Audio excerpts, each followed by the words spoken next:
আউযু বিল্লাহি মিনাশ শাইতানির রাজিম। বিসমিল্লাহির রহমানির রহিম। আলহামদুলিল্লাহ, আসসালাতু ওয়াসসালামু আলা রাসূলিল্লাহ ওয়া আলা আলিহি ওয়া সাহবিহি ওয়া মান ওয়ালা। রব্বানা জিদনা ইলমা, রব্বি ইশরাহ লি সাদরি ওয়া ইয়াসসির লি আমরি ওয়াহলুল উকদাতাম মিন লিসানি ইয়াফকাহু কওলি। আল্লাহুম্মা ফাক্কিহনা ফিদ্দিন, আল্লাহুম্মা ফাক্কিহনা ফিদ্দিন, আল্লাহুম্মা ফাক্কিহনা ফিদ্দিন। اللهم إني أسألك علما نافعا ورزقا طيبا والعملا متقبلا. اللهم إني أعوذ بك من علم لا ينفع ومن قلب لا يخشى ومن نفس لا تشبع ومن دعاء لا يستجاب لها. رب اشرح لي صدري ويسر لي أمري واحلل عقدة من লিসানি ইয়াফকাহু কওলি। আসসালামু আলাইকুম ওয়া রাহমাতুল্লাহি ওয়া বারাকাতুহু। প্রিয় বোনেরা, আলহামদুলিল্লাহ আজকে আমরা আল কোরআনুল কারীমের ষষ্ঠ পারার তর্জমা শুরু করব। বিসমিল্লাহির রহমানির রহিম। আল্লাহ তাআলা প্রকাশ্যভাবে মন্দ বলা পছন্দ করেন না, তবে যে ব্যক্তির উপর অবিচার করা হয়েছে তার কথা আলাদা। আল্লাহ তাআলা সবকিছু শোনেন এবং জানেন। তার মানে কারো মধ্যে যদি আমরা কোনো দোষ ত্রুটি দেখি, তাহলে তার সমালোচনা আল্লাহ সুবহানাহু ওয়া তাআলা এখানে বলে দিচ্ছেন প্রকাশ্যে তার সমালোচনা না করতে। কারণ আল্লাহ বলেন প্রকাশ্যভাবে মন্দ কথা বলাটা তিনি পছন্দ করেন না। আমাদের এখানে একটা কথা মনে রাখতে হবে যে আম, প্রকাশ্যে পাপ করা সেটা কিন্তু আরো বেশি দোষণীয়। কেন? কারণ এক তো হচ্ছে পাপ করাটাই গুনার, এবং সেটা প্রকাশ্যে করার বা লোকজনকে জানানোর সেটা হচ্ছে মানে ডাবল গুনাহ হয়। আর এখানে আল্লাহ বললেন কিন্তু যে ব্যক্তির উপর অবিচার করা হয়েছে, কেউ যদি জুলুমের শিকার হয়, সেই জুলুম থেকে রক্ষা পাওয়ার জন্য সে হচ্ছে সেই মন্দ কথা প্রচার করতে পারে।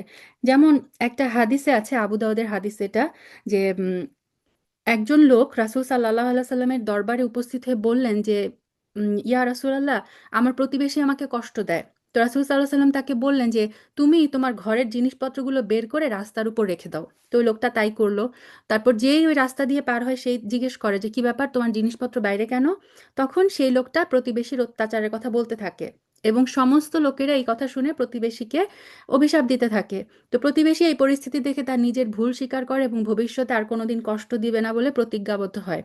সে কারণে এখানে রাসূল সাল্লাল্লাহু আলাইহি সাল্লাম এই হাদিসটা দিয়ে আমাদেরকে কি শিখালেন, যে যখন আমার সাথে কোনো জুলুম হবে, সেই জুলুম থেকে নিজেকে রক্ষার উদ্দেশ্যে আমি সেই লোকের মন্দ কথা মানুষের কাছে প্রকাশ করতে পারি। ভালো কাজ তোমরা প্রকাশ করো কিংবা গোপন করো, অথবা কোনো মন্দ কাজের জন্য যদি তোমরা কাউকে ক্ষমা করে দাও, তাহলে তোমরা দেখতে পাবে নিঃসন্দেহে আল্লাহ তাআলা অতি ক্ষমাশীল এবং প্রবল শক্তিমান। তো ইসলামী শরীয়তের বিধানটা হচ্ছে যে কোনো ব্যক্তি যদি কারো উপর জুলুম করে, তাহলে শরীয়তে এই মাজলুম ব্যক্তি অর্থাৎ যার উপরে জুলুম করা হয়েছে তার অধিকার আছে ততটুকু পরিমাণ প্রতিশোধ নেওয়ার। ঠিক আছে? তবে আল্লাহ সুবহানাহু ওয়া তাআলা এখানে বললেন যদি সে ক্ষমা করে দেয়, সেটা হচ্ছে আল্লাহ সুবহানাহু ওয়া তাআলার কাছে বেশি পছন্দনীয়। যেমন মুসলিমের একটা হাদিসে আছে, রাসূল সাল্লাল্লাহু আলাইহি সাল্লাম বলেছেন যে অপরাধ মার্জনা করার কারণে, মানে যে কেউ গুনাহ করলো কিন্তু আম, যার কাছে সে অপরাধ করেছে সে যদি ক্ষমা করে দেয়, আল্লাহ সুবহানাহু ওয়া তাআলা এই মার্জনাকারী ব্যক্তির সম্মান এবং ইজ্জত বাড়িয়ে দেন। সো ক্ষমা করাটা আল্লাহর কাছে অনেক পছন্দনীয়। নিশ্চয়ই যারা আল্লাহ তাআলা এবং তার রসূলদেরকে অস্বীকার করে এবং আল্লাহ তাআলা এবং রাসূলদের মাঝে যারা পার্থক্য করতে চায়, তারা বলে আমরা রাসূলদের কয়েকজনকে স্বীকার করি আবার কয়েকজনকে স্বীকার করি না। এর দ্বারা আসলে এরা নিজেদের জন্য একটা মাঝামাঝি রাস্তা বের করে নিতে চায়। এরা হচ্ছে সত্যিকারের কাফের। আর আমি কাফেরদের জন্য এক চরম লাঞ্ছনাদায়ক শাস্তি নির্দিষ্ট করে রেখেছি। এটাও যে আহলে কিতাবদের কথা বলা হচ্ছে, যে ইহুদিরা ঈসা আলাইসাল্লামকে এবং রাসূল সাল্লাল্লাহু আলাইহি সাল্লামকে মানে নাই, আবার খ্রিস্টানরা রাসূল সাল্লাল্লাহু আলাইহি সাল্লামের উপর বিশ্বাস স্থাপন করেনি। সো তারা কয়েকজন রাসূলকে স্বীকার করেছেন এবং কয়েকজন রাসূলকে স্বীকার করেনি। কিন্তু মুসলিম উম্মাহ আগের সমস্ত নবী রাসূলদেরকে আমরা কিন্তু স্বীকার করি। অপরদিকে যারা আল্লাহ তাআলা এবং তার রাসূলদের উপর ঈমান এনেছে এবং তাদের একজনের সাথে আরেকজনের কখনো কোনো রকমের পার্থক্য করেনি, তাদের এরা হচ্ছে সেই সব লোক যাদের তিনি অচিরেই অনেক পুরস্কার দান করবেন। আল্লাহ তাআলা অত্যন্ত ক্ষমাশীল, মহা দয়ালু। আহলে কিতাবের লোকেরা তোমাদের কাছে চায় তুমি যেন আসমান থেকে তাদের জন্য কোনো কিতাব নাজিল করার ব্যবস্থা করো। এরা কিন্তু মুসার কাছে এর চাইতেও বড় রকমের দাবি পেশ করেছিল। তারা বলেছিল, হে মুসা, তুমি স্বয়ং আল্লাহ তাআলাকে আমাদের প্রকাশ্যভাবে দেখিয়ে দাও, অতঃপর তাদের এই সীমালঙ্ঘনের জন্য তাদের উপর প্রচণ্ড বজ্রপাত নিপতিত হয়েছে এবং নবুয়তের সুস্পষ্ট প্রমাণসমূহ তাদের কাছে আসার পরেও তারা গোবাছুরকে উপাস্য হিসেবে গ্রহণ করেছে। তারপরেও আমি তাদের এই অপরাধ ক্ষমা করে দিলাম এবং মুসাকে স্পষ্ট প্রমাণসহ কিতাব দান করলাম। সো এই স্টোরি আমরা অলরেডি মানে পড়ে এসেছি আগেই। মুসা যেমন তুর পাহাড়ে গিয়ে ফলকের উপরে লিখিত তাওরাতটা নিয়ে এসেছিল, তো এই আহলে কিতাবের লোকরা রাসূল সাল্লাল্লাহু আলাইহি সাল্লামের কাছে এসেও বলতো যে তুমিও তেমনি আসমানে যে লিখিত কোরআন নিয়ে আসো। তা আল্লাহ সুবহানাহু ওয়া তাআলা বলছেন যে তাদের এই দাবিটা হচ্ছে নিছক শত্রুতার ভিত্তিতে। তারা মুসার আলাইহিস সালামকে মানে আল্লাহ সুবহানাহু ওয়া তাআলা রাসূল সাল্লাল্লাহু আলাইহি সাল্লামকে বলছে যে হে নবী, তারা যদি তোমার কাছে এই দাবি করে তো জেনে রাখো মুসার কাছে তারা এর চেয়েও বড় দাবি করেছিল। তারা কি বলেছিল? যে স্বয়ং আল্লাহ তাআলাকে তারা দেখতে চায়। স্বয়ং আল্লাহ তাআলার কাছ থেকে তারা সরাসরি এই কিতাব নিতে চায়। এদের কাছ থেকে আনুগত্যের প্রতিশ্রুতি আদায় করার জন্য আমি তুর পাহাড়কে এদের উপর উঁচু করে ধরেছিলাম। আমি তাদের বলেছিলাম, নগরের দরজা দিয়ে প্রবেশ করার সময় তোমরা একান্তই অনুগত হয়ে ঢুকবে। আমি তাদের বলেছিলাম, তোমরা শনিবারের মাছ ধরে আমার বিধানের সীমা লঙ্ঘন করো না। এ ব্যাপারে আমি তাদের কাছ থেকে শক্ত প্রতিশ্রুতিও আদায় করে নিয়েছিলাম। এই শনিবারের মাছ ধরার এই স্টোরিও কিন্তু আমরা অলরেডি পড়ে এসেছি, আলহামদুলিল্লাহ। অতঃপর তাদের এই প্রতিশ্রুতি ভঙ্গ করা, আল্লাহর আয়াতসমূহকে অস্বীকার করা এবং অন্যায়ভাবে নবীদের হত্যা করা, তদুপরি তাদের এই কথা বলা যে আমাদের অন্তরসমূহ বাতিল চিন্তাধারায় আচ্ছাদিত হয়ে গেছে, প্রকৃতপক্ষে তাদের কুফরির কারণে আল্লাহ তাআলা স্বয়ং তাদের দিলের উপর মোহর মেরে দিয়েছেন। অতঃপর এদের কম সংখ্যক লোকই ঈমান আনে। সো আল্লাহ সুবহানাহু ওয়া তাআলা এখানে বলছেন যে এই যে আহলে কিতাবরা বারবার তাদের অঙ্গীকার ভঙ্গ করেছে, আল্লাহর নির্দেশনাবলীকে অস্বীকার করেছে, অন্যায়ভাবে তারা নবীদেরকে হত্যা করেছে। এই সমস্ত কারণে আল্লাহ সুবহানাহু ওয়া তাআলা তাদেরকে শাস্তি দিয়েছেন, তাদের অন্তরে সিল মেরে দিয়েছেন। যেহেতু এরা আল্লাহকে অস্বীকার করতেই থাকলো এবং এরা পুণ্যবতী মারিয়ামের উপরও জঘন্য অপবাদ আনলো, সুবহানাল্লাহ, মানে এরা এত খারাপ ছিল। তারা ইউসুফ নাজ্জার বা জোসেফ নামে একজন লোক ছিল, সেই লোকের সাথে মারিয়াম আলাইহিসসালামের ব্যভিচারের মিথ্যা অপবাদ আরোপ করেছিল। আল্লাহ মুস্তান। তো আল্লাহ সুবহানাহু ওয়া তাআলা এই কথাই বলছেন যে তারা এই পুণ্যবান মারিয়াম আলাইহিস সালামের উপরে তারা জঘন্য অপবাদ এনেছিল। উপরন্তু তাদের উক্তি যে আমরাই আল্লাহর রসূল মারিয়ামের পুত্র ঈসাকে হত্যা করেছি, আসলে তারা কখনোই তাকে হত্যা করেনি, তারা তাকে শূলবিদ্ধ করেনি। শুধু ধাঁধার কারণে তাদের কাছে এমনি একটা কিছু মনে হয়েছিল। সঠিক ঘটনা না জানার কারণে যারা তার ব্যাপারে মতবিরোধ করেছিল তারাও এ ব্যাপারে সন্দেহে পড়ে গেল। আর এ ব্যাপারে তাদের অনুমানের অনুসরণ করা ছাড়া সঠিক কোনো জ্ঞানই ছিল না। তবে এতটুকু নিশ্চিত তারা তাকে হত্যা করেনি। তো এই যে ইহুদিরা দাবি করে ঈসা আলাহ সাল্লামকে তারা শুলে চড়িয়েছে, যে ক্রুশ বিদ্ধ করেছে। তো সূরা আলে ইমরানেও আমরা এটা দেখে এসেছি যে আল্লাহ সুবহানাহু ওয়া তাআলা ডিরেক্টলি বলেছেন, আল্লাহ সুবহানাহু ওয়া তাআলা ঈসা আলাইহিস সালামকে তার কাছে উঠিয়ে নিয়েছেন। ঈসা আলাইহিস সালামকে তারা ক্রুশবিদ্ধ করতে পারেনি। তো একটা বর্ণনায় আসে যে ঈসা আলাইহিস সালাম যখন ইহুদিদের এই হত্যা করার চক্রান্তের কথা জানতে পারেন, তখন তার যে ভক্ত সহচরবৃন্দ, মানে তার যে হাওয়ারিউনরা ছিল, যাদের সংখ্যা কেউ বলে 12 জন অথবা 17 জন ইয়াম ঈসা আলাইহিস সালামের ফলোয়ার ছিল, তাদেরকে ঈসা আলাইহিস সালাম ডেকে বললেন যে আচ্ছা, তোমাদের মধ্যে কে আমার স্থানে নিহত হতে প্রস্তুত আছো? মানে আহ, আল্লাহ সুবহানাহু ওয়া তাআলা তাকে প্ল্যানটা জানান যে ঈসা আলাইহিস সালামকে তিনি তুলে নিবেন এবং একজন মানুষকে ঈসা আলাইহিস সালামের মতো চেহারার আকার আকৃতি দান করবেন। তো ঈসা আলাইহিস সালাম জিজ্ঞেস করেন যে তোমাদের মধ্যে কে আমার সেই স্থানে আমার হয়ে শুলে চড়তে প্রস্তুত আছো? তখন তাদের মধ্যে একজন যুবক প্রস্তুত হয়ে যান এবং ঈসা আলাইহিস সালামকে আল্লাহর নির্দেশে আসমানে উঠিয়ে নেওয়া হয় এবং ইহুদিরা এসে ওই যুবককে নিয়ে যেয়ে ক্রুশবিদ্ধ করে। তো এ কারণে ইহুদিদের ধারণা হলো যে তারা আসলে ঈসা আলাইহিস সালামকে ক্রুশবিদ্ধ করতে সক্ষম হয়েছে। অথচ আমাদের আকীদা হচ্ছে ঈসা আলাইহিস সালামকে জীবন্ত আল্লাহ সুবহানাহু ওয়া তাআলা তার কাছে নিয়ে গিয়েছেন এবং তিনি আবার শেষ জমানায় পৃথিবীতে আসবেন। বরং আল্লাহ তাআলা তাকে তার নিজের কাছে তুলে নিয়েছেন। আল্লাহ মহাপরাক্রমশালী, মহাপ্রজ্ঞাময়। আহলে কিতাবদের মাঝে এমন একজনও থাকবে না যে ব্যক্তি তার মৃত্যুর আগে তার তিরোধান সম্পর্কে আল্লাহ তাআলার এই কথার উপর ঈমান আনবে না। কিয়ামতের দিন সে তো নিজেই এর উপর সাক্ষী দিবে। এটার দুইটা অর্থ হয়। এক হচ্ছে প্রত্যেক স্কলাররা বলেন যে প্রত্যেক খ্রিস্টান নিজের মৃত্যুর মোমেন্টে সে বুঝতে পারবে যে ঈসা আলাইহিস সালামের নবুয়তের সত্যতা, এবং ঈসা আলাইহিস সালামের উপর ঈমান আনবে। কিন্তু সেই মুহূর্তে ঈমান কাজে দিবে না। আরেকটা ব্যাখ্যা হচ্ছে যে ঈসা আলাইহিস সালাম কিয়ামতের আগে যখন তিনি দ্বিতীয়বার দুনিয়ায় আসবেন, তিনি দজ্জালকে হত্যা করবেন, ইসলামের প্রচার প্রসার করবেন, তখন আম দুনিয়াতে সবাই হচ্ছে মানে ইসলাম ধর্ম গ্রহণ করবে। একটা হাদিসে আছে যে রাসূল সাল্লাল্লাহু আলাইহি ওয়াসাল্লাম বলেছেন, যার হাতে আমার জীবন সেই সত্তার কসম, অর্থাৎ আল্লাহর কসম, অবশ্যই এমন একদিন আসবে যেদিন তোমাদের মধ্যে ঈসা ইবনে মারিয়াম একজন ন্যায়পরায়ণ শাসক রূপে অবতরণ করবেন। তিনি সমস্ত ক্রুশ ভেঙে চুরমার করবেন। তিনি শুকর নিধন করবেন, জিজিয়া কর বাতিল করবেন। মাল সম্পদ এত বেশি হবে যে দান সদাকা করার গ্রহণ করার মতো লোক থাকবে না। সেই সময় একটা সেজদা দুনিয়া এবং তার মধ্যে যা কিছু রয়েছে তার থেকে উত্তম হবে, অর্থাৎ কিয়ামত তারা বুঝে ফেলবে যে কিয়ামত খুব নিকটে, এবং তখন ইবাদত মানুষের কাছে অত্যন্ত প্রিয় হয়ে যাবে। আচ্ছা, ইহুদিদের বাড়াবাড়ি এবং সীমালঙ্ঘনমূলক আচরণের জন্য এমন অনেক পবিত্র জিনিসও আমি তাদের জন্য হারাম করে দিয়েছিলাম, যেটা তাদের জন্য আগে হালাল ছিল। এটা এই কারণে যে এরা বহু মানুষকে আল্লাহ তাআলার পথ থেকে বিরত রেখেছে। সো এটা আল্লাহ সুবহানাহু ওয়া তাআলা তাদেরকে একটা শাস্তি দিয়েছিলেন। তাদের যে বিভিন্ন অপরাধ, অপকর্ম, এটার কারণে শাস্তিস্বরূপ তাদের জন্য অনেক আগে যেগুলো বৈধ ছিল আল্লাহ সুবহানাহু ওয়া তাআলা সেগুলো তাদের জন্য হারাম করে দিলেন। লেনদেনে এরা এদের সুদ গ্রহণ করা এবং এদের অন্যের মাল সম্পদ ধোঁকা প্রতারণার মাধ্যমে গ্রাস করা, অথচ এদের তা থেকে সুস্পষ্টভাবে নিষেধ করা হয়েছিল।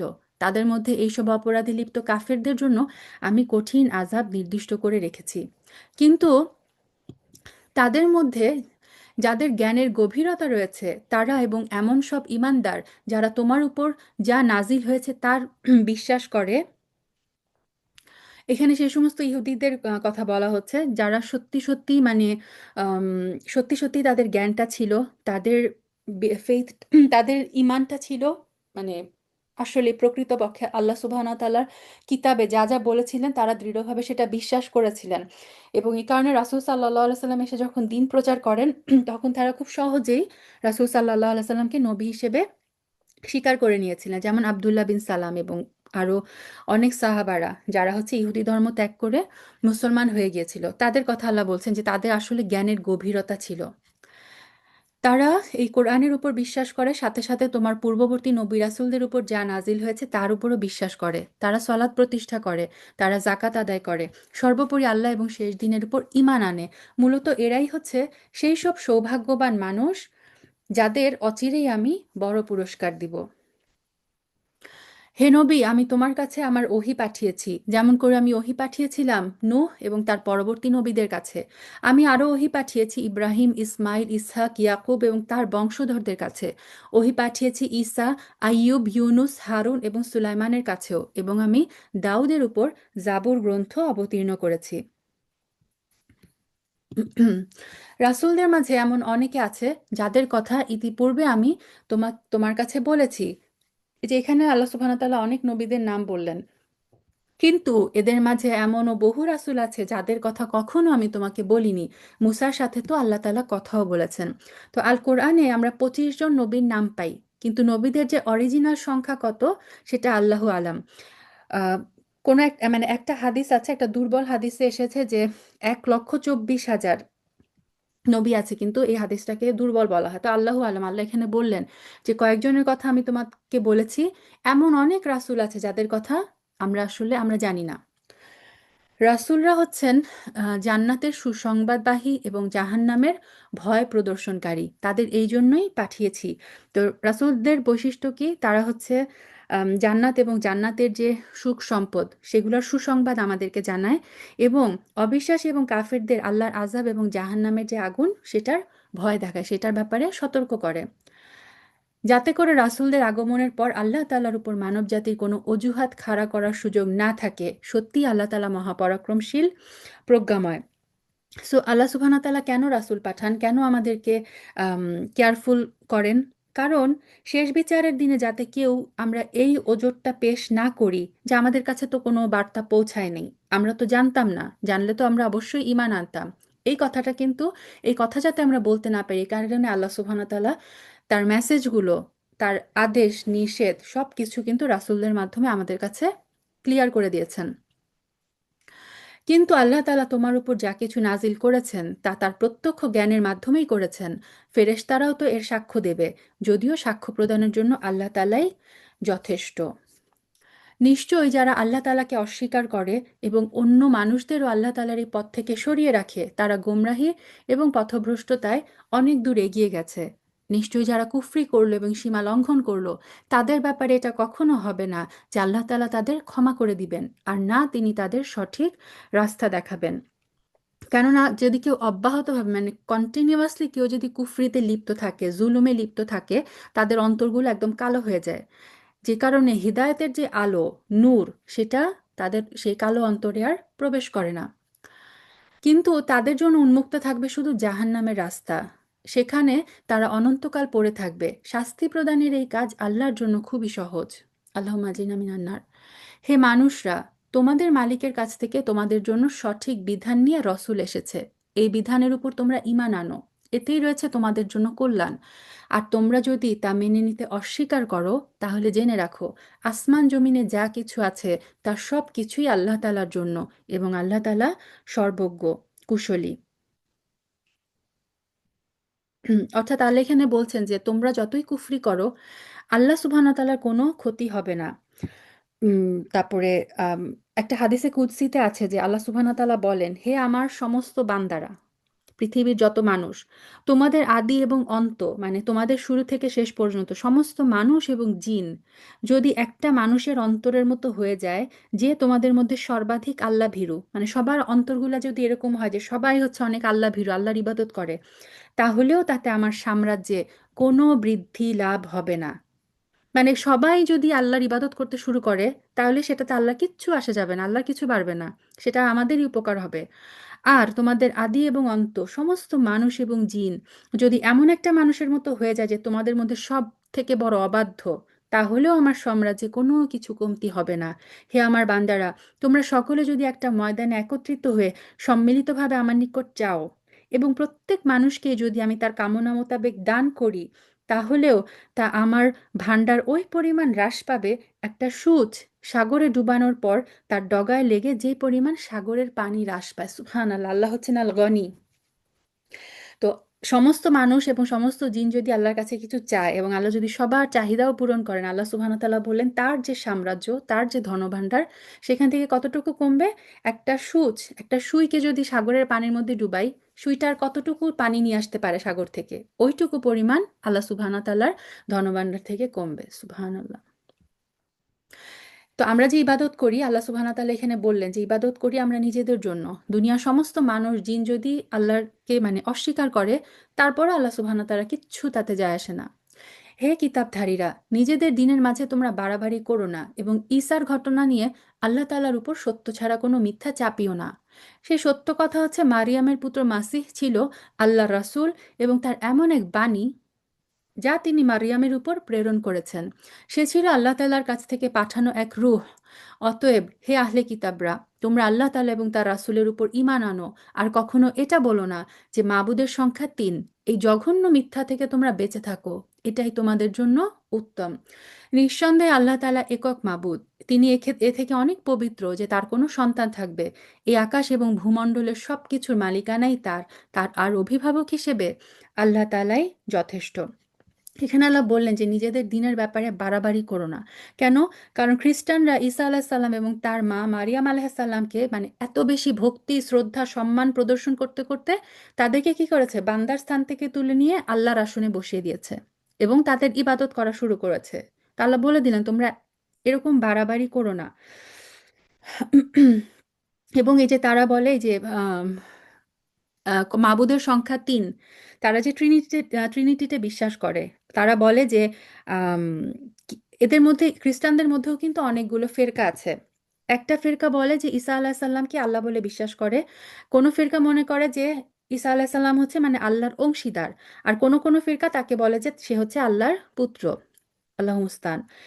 আর যারা আল্লাহতে বিশ্বাসী, তারা হচ্ছে এই তৃত্ববাদ, যেটা ট্রিনিটি, সেটাতে বিশ্বাসী। তাদের মধ্যে হচ্ছে পিতা, পুত্র এবং মারিয়াম তিনজনে মিলে এক ঈশ্বর। তারা ঈসাকে তার মানে তিনের এক ঈশ্বর মনে করে থাকে, এই তৃত্ববাদ বলে এটাকে। তো আল্লাহ সুবহানাহু ওয়া তাআলা এখানে ক্লিয়ারলি বলে দিলেন যে তোমরা আল্লাহ তিনজন এটা বলো না, আল্লাহ হচ্ছেন এক, যার কোনো শরিক নাই, আল্লাহ হচ্ছেন ওয়াহিদ আল আহাদ।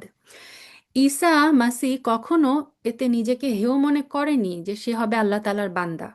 তো মানে ঈসা আলাইহিস সালাম কখনো তাকে নিজেকে আল্লাহর বান্দা, আল্লাহর রসূল হিসেবে বলতে নিজেকে তিনি হেয় মনে করেননি। ঘনিষ্ঠ ফেরেশতারাও একে লজ্জাকর মনে করেনি। কোনো ব্যক্তি যদি আল্লাহ তাআলার বন্দেগী করাকে লজ্জার বিষয় মনে করে এবং এটা ভেবে অহংকার করে, তার জানা উচিত তিনি অচিরেই এদের সকলকে তাদের সামনে একত্রিত করে দণ্ডাজ্ঞা দান করবেন। যেসব মানুষ আল্লাহ তাআলার উপর ঈমান এনেছে এবং ভালো কাজ করেছে, সেদিন তিনি তাদেরকে এর জন্য পুরস্কার দিবেন। আল্লাহ তাআলা তার একান্ত অনুগ্রহ থেকে তাদের পাওনা আরও বাড়িয়ে দিবেন। অপরদিকে যারা তার বিধান মেনে নেওয়াকে লজ্জাকর মনে করলো এবং অহংকার করলো, তাদেরকে তিনি কঠোর শাস্তি দেবেন। তারা সেদিন আল্লাহ ছাড়া দ্বিতীয় কোনো অভিভাবক এবং সাহায্যকারী পাবে না। হে মানুষ, তোমাদের মালিকের কাছ থেকে তোমাদের কাছে একটা উজ্জ্বল প্রমাণ এসেছে এবং আমি তোমাদের কাছে একটা উজ্জ্বল জ্যোতি নাজিল করেছি। অতঃপর যারা সেই জ্যোতি দিয়ে আল্লাহর উপর ঈমান আনলো এবং তা শক্ত করে আঁকড়ে থাকলো, তিনি তাদের অচিরেই অফুরন্ত দয়া এবং অনুগ্রহে জান্নাতে প্রবেশ করাবেন। তিনি তাদের তার দিকেই সঠিক পথে পরিচালনা করবেন। হে নবী, তারা তোমার কাছে জানতে চায়, তুমি বলো, আল্লাহ তাআলা সেই ব্যক্তির উত্তরাধিকার বিষয়ে তোমাদের তার সিদ্ধান্ত জানাচ্ছেন যার মাতা পিতা কেউ নাই, আবার তার নিজেরও কোনো সন্তান নাই। এদেরকে বলা হয় কালালা, যার হচ্ছে মাতা পিতাও নাই, মানে উপরের দিকেও কোনো কেউ ওয়ারিশ নাই, আবার নিচের দিকে তার কোনো সন্তানও নাই। তো এই কালালা বলা হয় তাদেরকে।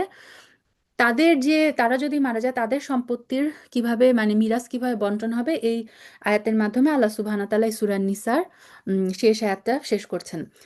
তো আল্লাহ সুবহানাহু ওয়া তাআলা বলছেন যে যার মাতা পিতা কেউ নেই, আবার নিজেরও কোনো সন্তান নাই, এই ধরনের ব্যক্তি যদি মারা যায় এবং সেই ব্যক্তি যদি সন্তানহীন হয় এবং তার একটি বোন থাকে, তাহলে সেই বোনটির জন্য মৃত ব্যক্তির পরিত্যক্ত সম্পত্তির অর্ধাংশ থাকবে। অপরদিকে সে যদি নিঃসন্তান হয়, তাহলে সে তার বোনের সম্পত্তির উত্তরাধিকারী হবে।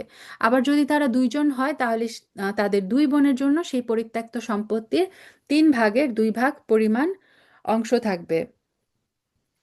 যদি সে ভাই বোন এবং মহিলারা কয়েকজন হয়, তাহলে মেয়েদের অংশ 1 ভাগ এবং পুরুষদের অংশ 2 ভাগ হবে। আল্লাহ তাআলা উত্তরাধিকারের এই আইন সুস্পষ্টভাবে তোমাদের জন্য বলে দিয়েছেন, যাতে করে মানুষের উদ্ভাবিত বন্টন পদ্ধতিতে তোমরা বিভ্রান্ত হয়ে না পড়ো। আল্লাহ তাআলা সব কিছুর ব্যাপারেই সম্যক ওয়াকিফাল।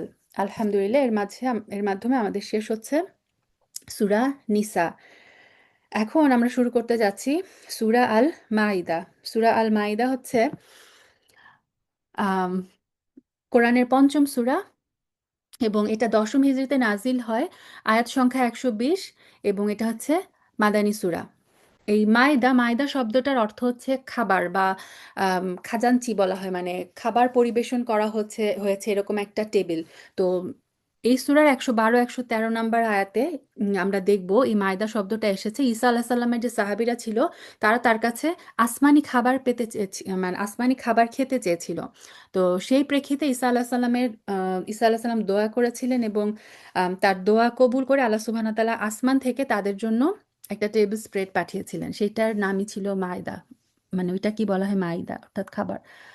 তো তার থেকে এই সূরার নামকরণ হয়েছে সূরা আল মায়দা। বিসমিল্লাহির রহমানির রহিম। হে মানুষ, তোমরা যারা ঈমান এনেছো, তোমরা ওয়াদাসমূহ পূর্ণ করো। এবং এখানে কোন ওয়াদা বলতে বোঝানো, একটা হচ্ছে যে আল্লাহ সুবহানাহু ওয়া তাআলা তার যে বিধিবিধান সেগুলার মানে ধরেন কোরআনেও আমরা অনেক কিছু পাই যে তোমরা এটা মেনে চলবে, এটা মেনে চলবে না। তো এগুলো এক ধরনের, স্কলাররা বলেন যে এইটা হচ্ছে ওয়াদার একটা অর্থ, যে আল্লাহ সুবহানাহু ওয়া তাআলা যে বিধিবিধান মানুষের উপর আরোপ করেছেন সেগুলা মেনে নিতে বলা হচ্ছে। অথবা মানুষ পারস্পরিক জীবনে, ব্যবহারিক জীবনে আমরা কিন্তু নিজেদের মধ্যে অনেক অঙ্গীকার করি, চুক্তি করি, সেগুলোকেও বোঝানো হয়েছে যে তোমরা যেই ওয়াদা করেছো সেই ওয়াদাগুলো পূরণ করো। মনে রেখো, তোমাদের জন্য 4 পা বিশিষ্ট পোষা জন্তু হালাল করা হয়েছে, সেই সব জন্তু ছাড়া যা বিবরণ সহ তোমাদের পরে শোনানো হচ্ছে। তবে এহরাম বাঁধা অবস্থায় এসব জন্তু শিকার করা বৈধ নয়। অবশ্যই আল্লাহ তাআলা যা চান সেই আদেশে তিনি জারি করেন। তো এখানে তিনি বলে দিলেন যে আম বলা হয় যে এই গৃহপালিত পশুগুলোকে, যেমন উট, গরু, ছাগল, ভেড়া, দুম্বা, এগুলোকে আল্লাহ সুবহানাহু ওয়া তাআলা হচ্ছে আমাদের জন্য হালাল করেছেন, চার পা বিশিষ্ট জন্তুগুলোকে। আর এহরাম অবস্থায় সব ধরনের শিকার নিষিদ্ধ, এটা তো আমরা সবাই জানি। হে ইমানদার বান্দারা, তোমরা আল্লাহ তাআলার নিদর্শনকে অসম্মান করো না। সম্মানিত মাসগুলোকে যুদ্ধবিগ্রহের জন্য কখনো হালাল বানিও না। এই যে রজব, দুলকায়দা, দুলহিজ্জা আর মুহররম, এই চারটা হচ্ছে সম্মানিত মাস, 4 মাস। তো এই 4টা পবিত্র মাস বা হারাম মাসে আল্লাহ সুবহানাহু ওয়া তাআলা কিন্তু যুদ্ধ বিগ্রহ করতে মানা করেছেন। আল্লাহর নামে উৎসর্গীকৃত জন্তুসমূহ এবং যেসব জন্তুর গলায় উৎসর্গের চিহ্ন হিসেবে পট্টি বেঁধে দেওয়া হয়েছে, যারা আল্লাহর অনুগ্রহ এবং সন্তুষ্টি অর্জনের লক্ষ্যে আল্লাহর পবিত্র ঘর কাবার দিকে রওনা দিয়েছে, তাদেরও তোমরা অসম্মান করো না।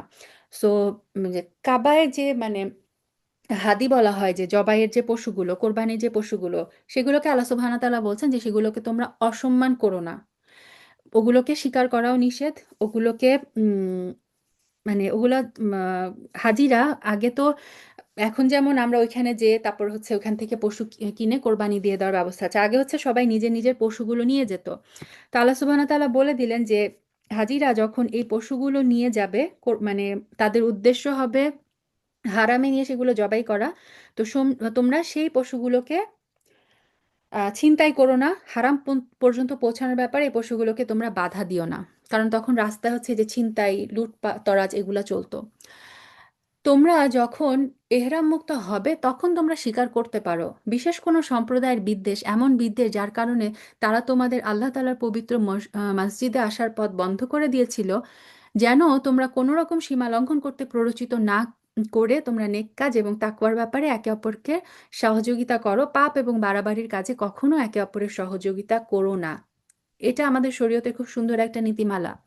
নেক কাজ এবং তাকওয়ার ব্যাপারে আমাদের একে অপরের সহযোগিতা করতে হবে। So, ভালো কাজের ব্যাপারে আমরা সবসময় একজন মুসলিম আরেকজন মুসলিমকে সহযোগিতা করবে, এবং পাপ এবং বাড়াবাড়ির কাজে আমরা কখনোই একে অপরকে সহযোগিতা করব না। সর্বাবস্থায় আল্লাহকে ভয় করো, কেননা আল্লাহ তাআলা দণ্ডদানের ব্যাপারে অত্যন্ত কঠোর। মৃত জন্তু, রক্ত, শূকরের গোশত এবং যে জন্তু আল্লাহ তাআলা ছাড়া অন্য কারো নামে জবাই কিংবা উৎসর্গ করা হয়েছে তা তোমাদের উপর হারাম করা হয়েছে।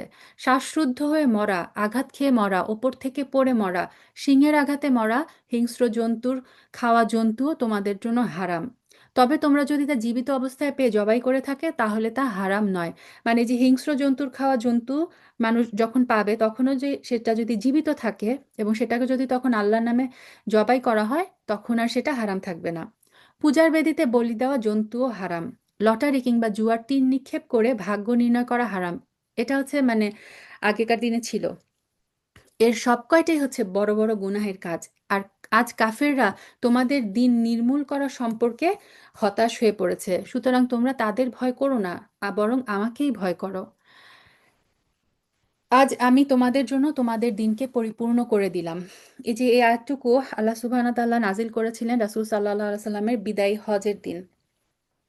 আল ইয়াউমা আকমালতু লাকুম দীনাকুম ওয়া আতমামতু লাকুম ওয়া আতমামতু আলাইকুম নিয়ামাতি। আজ আমি তোমাদের জন্য তোমাদের দিনকে পরিপূর্ণ করে দিলাম। সো ওই দিন আমাদের শরীয়ত কমপ্লিট। এরপরে শরীয়তের আর কোনো মানে হালাল হারাম কোনো ধরনের হুকুম হাকাম কিন্তু নতুন করে আর আসেনি। আর তোমাদের উপর আমি আমার প্রতিশ্রুত নেয়ামতও পূর্ণ করে দিলাম। তোমাদের জন্য জীবন বিধান হিসেবে আমি ইসলামকেই পছন্দ করলাম। যদি কোনো ব্যক্তিকে ক্ষুধার তাড়নায় হারাম খেতে বাধ্য করা হয়, কিন্তু ইচ্ছা করে সে কোনো পাপের দিকে ঝুঁকে পড়তে না চায়, তার ব্যাপারে অবশ্যই আল্লাহ তাআলা ক্ষমাশীল, পরম দয়ালু। এই যে প্রথমে আয়াতের শুরুতে আল্লাহ সুবহানাহু ওয়া তাআলা কিছু জিনিস হারাম বললেন, তো শেষে বললেন যে কেউ যদি ক্ষুধার তাড়নায় প্রাণ বাঁচানোর জন্য যদি খেতে হয়, তাহলে সে যতটুকু প্রাণ বাঁচানোর জন্য প্রয়োজন শুধুমাত্র ততটুকু সে খেতে পারে। সো মানে ইমার্জেন্সিতে হারাম জিনিসও কিন্তু হালাল হয়ে যায়। তারা তোমার কাছে জানতে চায় কোন কোন জিনিস তাদের জন্য হালাল করা হয়েছে। তুমি বলো, সব ধরনের পাকসাফ বস্তুই তোমাদের জন্য হালাল করা হয়েছে। সুবহানাল্লাহ। সো শরীয়তের একটা মূলনীতি হচ্ছে প্রত্যেক হালাল জিনিসই পবিত্র এবং উপাদেয়, মানে সেটা আমাদের জন্য হালাল, প্রত্যেক হালাল জিনিস যেটা পাকসাফ সেই সব শিকারী জন্তু এবং পাখির ধরে আনা শিকার তোমরা খাও যাদের তোমরা শিকার করার নিয়ম শিক্ষা দিয়েছ, যেভাবে আল্লাহ তাআলা তোমাদের শিক্ষা দিয়েছিলেন। তবে এর উপর অবশ্যই আল্লাহ তাআলার নাম নিবে। তোমরা আল্লাহ তাআলাকে ভয় করো, অবশ্যই আল্লাহ তাআলা দ্রুত হিসাব গ্রহণকারী। সো শিকারী মানে শিকারী পাখিকে যেভাবে ট্রেনিং করতো পশু পাখিকে, সেটার কিছু রুলস ছিল। এবং শিকারে প্রেরণ করার আগে কিন্তু বিসমিল্লাহ বলতে হয়, বিসমিল্লাহ বলে পাঠানো হয়, তারপরে সেই জন্তু যে শিকার করে নিয়ে আসে সেটা হালাল। আজ তোমাদের জন্য যাবতীয় পাক জিনিস হালাল করা হলো। যাদের উপর আল্লাহর কিতাব নাজিল করা হয়েছে তাদের খাবারও তোমাদের জন্য হালাল। অর্থাৎ এই যে আহলে কিতাবদের খাবার আমাদের জন্য হালাল, আবার তোমাদের খাদ্যদ্রব্য তাদের জন্য হালাল। তবে এখানে ব্যাপার আছে, এটা মানে আহলে কিতাব বলতে এখন যদি আমরা মানে এই দেশের কথাই যদি চিন্তা করি, যেখানে কয়জন খ্রিস্টান কয়জন ইয়াহুদি প্র্যাকটিসিং আছে, সো আহলে কিতাবদের খাবার হালাল বলে ঢালাওভাবে যদি আমরা ম্যাকডোনাল্ডস কেএফসি খাওয়া শুরু করি, সেটা কিন্তু ভুল হবে। আবার এখানে বলা হচ্ছে আহলে কিতাব, যারা আসলে আহলে কিতাবের উপর কিতাবের উপর বিশ্বাস করে, কিতাব মেনে চলে, তাদের কথা বলা হচ্ছে। আবার তোমাদের খাদ্যদ্রব্য তাদের জন্য হালাল। বিয়ের দুর্গে অবস্থানকারী মুমিন নারী এবং তোমাদের আগে যাদের কিতাব দেওয়া হয়েছিল, যখন তোমরা তাদের মোহরানা আদায় করে দিবে, সেই সব আহলে কিতাবদের সতীসাধ্যী নারীরাও তোমাদের জন্য হালাল। এই হাতে বলা হচ্ছে যে আহলে কিতাবদের যে পুণ্যবান মহিলারা, তাদেরকে বিয়ে করাটা হালাল। তোমরা থাকবে চরিত্রের রক্ষক হয়ে, কামনা চরিতার্থকারী কিংবা গোপন অভিসারী হয়ে নয়। যে কেউ ঈমান অস্বীকার করবে তার জীবনের সব কর্ম নিষ্ফল হয়ে যাবে। শেষ বিচারের দিনে সে হবে চরমভাবে ক্ষতিগ্রস্তদের একজন। হে ঈমানদার ব্যক্তিরা, তোমরা যখন নামাজের জন্য দাঁড়াবে, যে সূরা মাইদার 6 নম্বর আয়াতটা হচ্ছে অজুর, আল্লাহ সুবহানাহু ওয়া তাআলা অজুর বিধানটা এই আয়াতে আমাদেরকে বললেন। তোমরা যখন নামাজের জন্য দাঁড়াবে তখন অজু করবে। আর অজুর নিয়ম হচ্ছে, তোমরা তোমাদের মুখমণ্ডল এবং কনুই পর্যন্ত তোমাদের হাত দুটো ধুয়ে নিবে, তারপর তোমাদের মাথা মাসে করবে এবং পা দুটো গোড়ালি পর্যন্ত ধুয়ে নিবে। এটা হচ্ছে অজুরে যে ফরজ আছে না, অজুর ফরজগুলো। কখনো যদি এমন বেশি নাপাক হয়ে যাও, যদি গোসলের প্রয়োজন হয়, তাহলে গোসল করে পবিত্র হয়ে নিবে। কিন্তু যদি তোমরা অসুস্থ হয়ে পড়ো, কিংবা তোমরা যদি সফরে থাকো, অথবা তোমাদের কেউ যদি মলমূত্র ত্যাগ করে আসে, অথবা যদি নারী সম্ভোগ করে থাকে, তাহলে পানি দিয়ে পবিত্রতা অর্জন করো, অর্থাৎ পানি দিয়ে গোসল করো। আর যদি পানি না পাওয়া যায়, তাহলে পবিত্র মাটি দিয়ে তায়াম্মুম করে নাও। তায়াম্মুমের নিয়ম হচ্ছে, পবিত্র মাটি দিয়ে তোমরা তোমাদের মুখমণ্ডল এবং হাত মাসেহ করে নিবে। মূলত আল্লাহ তাআলা এটা চান না যে তোমাদের উপর তিনি কোনো কষ্ট পৌঁছাবেন, বরং তিনি চান তোমাদের পাক সাফ করে দিতে, এবং এভাবেই তিনি তোমাদের উপর তার নিয়ামতসমূহ পূর্ণ করে দিতে চান। আশা করা যায় তোমরা তার কৃতজ্ঞতা আদায় করবে। সো আমাদের শরীয়তটা এত সহজ করেছেন আল্লাহ সুবহানাহু ওয়া তাআলা, আলহামদুলিল্লাহ আলহামদুলিল্লাহ। যে যেখানে পানির অভাব, যেখানে পানি নাই, অথবা কেউ যদি এমন অসুস্থ হয় যে পানি ব্যবহার করলে তার সেই রোগ আরো বেড়ে যাবে, তখন অপশন কি, তো পানি ইউজ করো না, তুমি মাটি দিয়ে পবিত্র মাটি দিয়ে তায়াম্মুম করে নিলেই কিন্তু ফরজ গোসল এবং অজু দুইটাই কিন্তু হয়ে যায়।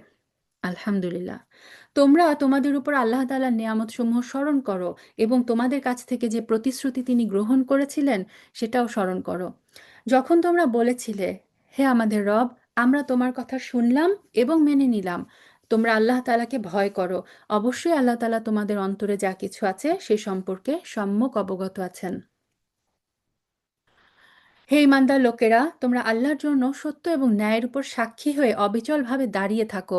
বিশেষ কোনো সম্প্রদায়ের দুশমনী যেন তোমাদেরকে এমনভাবে প্ররোচিত না করে যে এর ফলে তোমরা আর তাদের সাথে ন্যায় এবং ইনসাফ করবে না।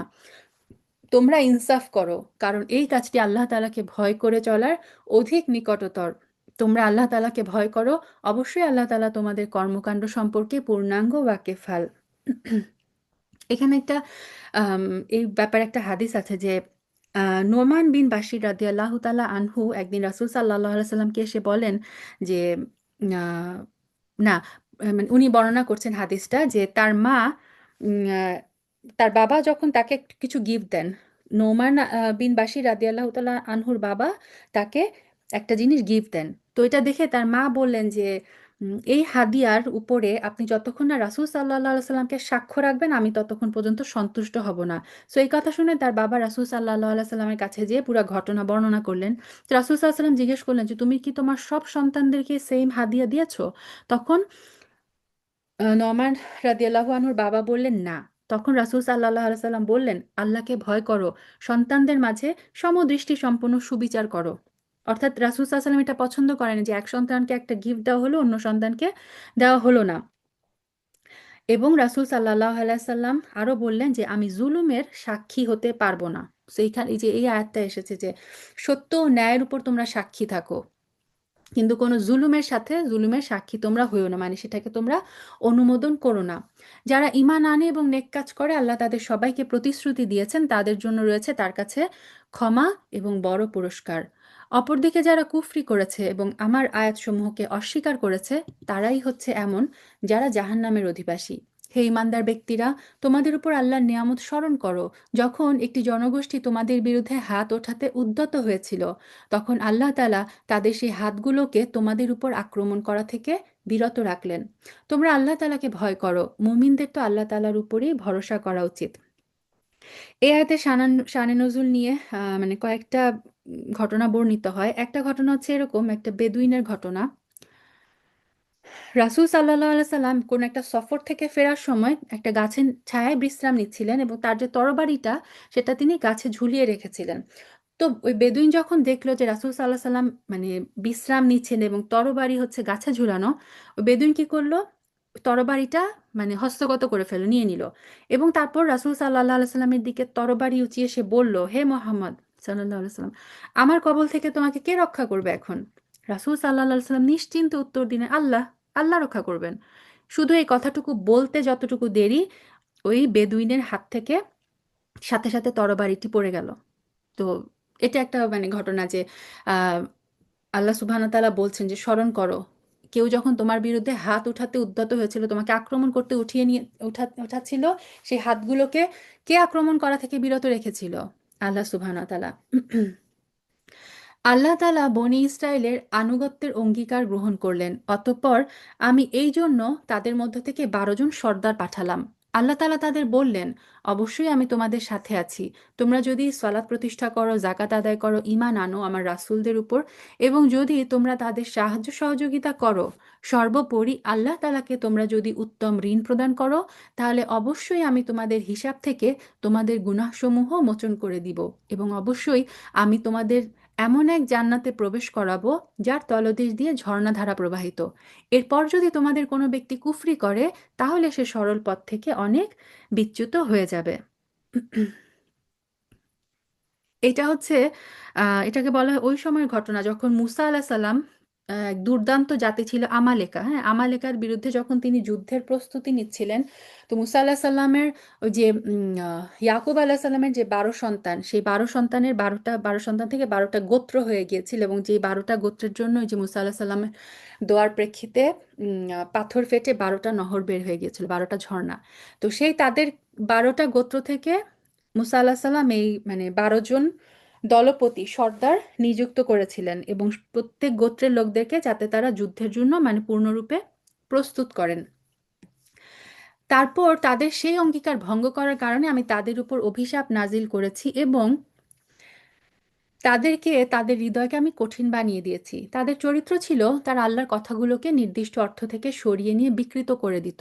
এটা আল্লাহ সুবহানাহু ওয়া তাআলা আমাদেরকে আগেও জানিয়েছেন। তারা মানে ইহুদিদের একটা ক্যারেক্টারিস্টিক ছিল, তারা কথা চেঞ্জ করত, মুখ বাঁকিয়ে তারা মানে শব্দ বিকৃত করে একটা খারাপ অর্থের শব্দ ইউজ করত।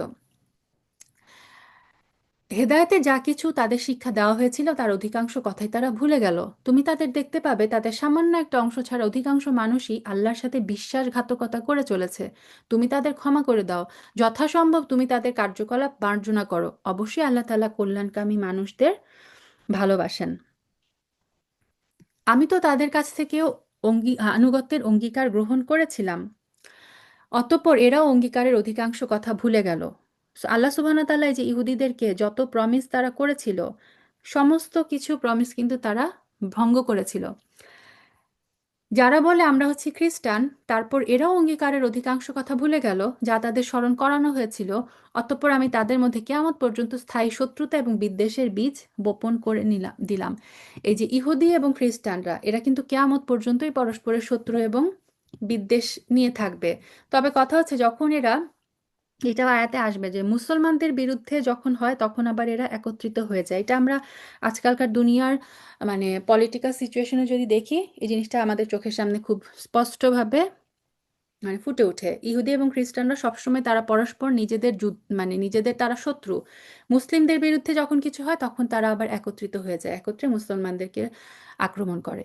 হে আহলে কিতাবরা, তোমাদের কাছে আমার পক্ষ থেকে রাসূল এসেছে।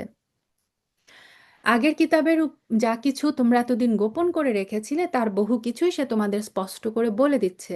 আবার অনেক কিছু সে এড়িয়েও যাচ্ছে। তোমাদের কাছে এখন তো আল্লাহর পক্ষ থেকে আলোকবর্তিকা এবং সুস্পষ্ট কিতাবও এসে গেছে।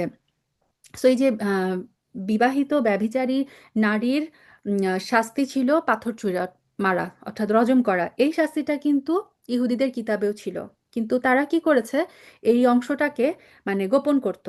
তা আল্লাহ সুবহানাহু ওয়া তাআলা রাসূল সাল্লাল্লাহু আলাইহি সাল্লামের মাধ্যমে এই জিনিসটাও কিন্তু প্রকাশ করে দিয়েছেন।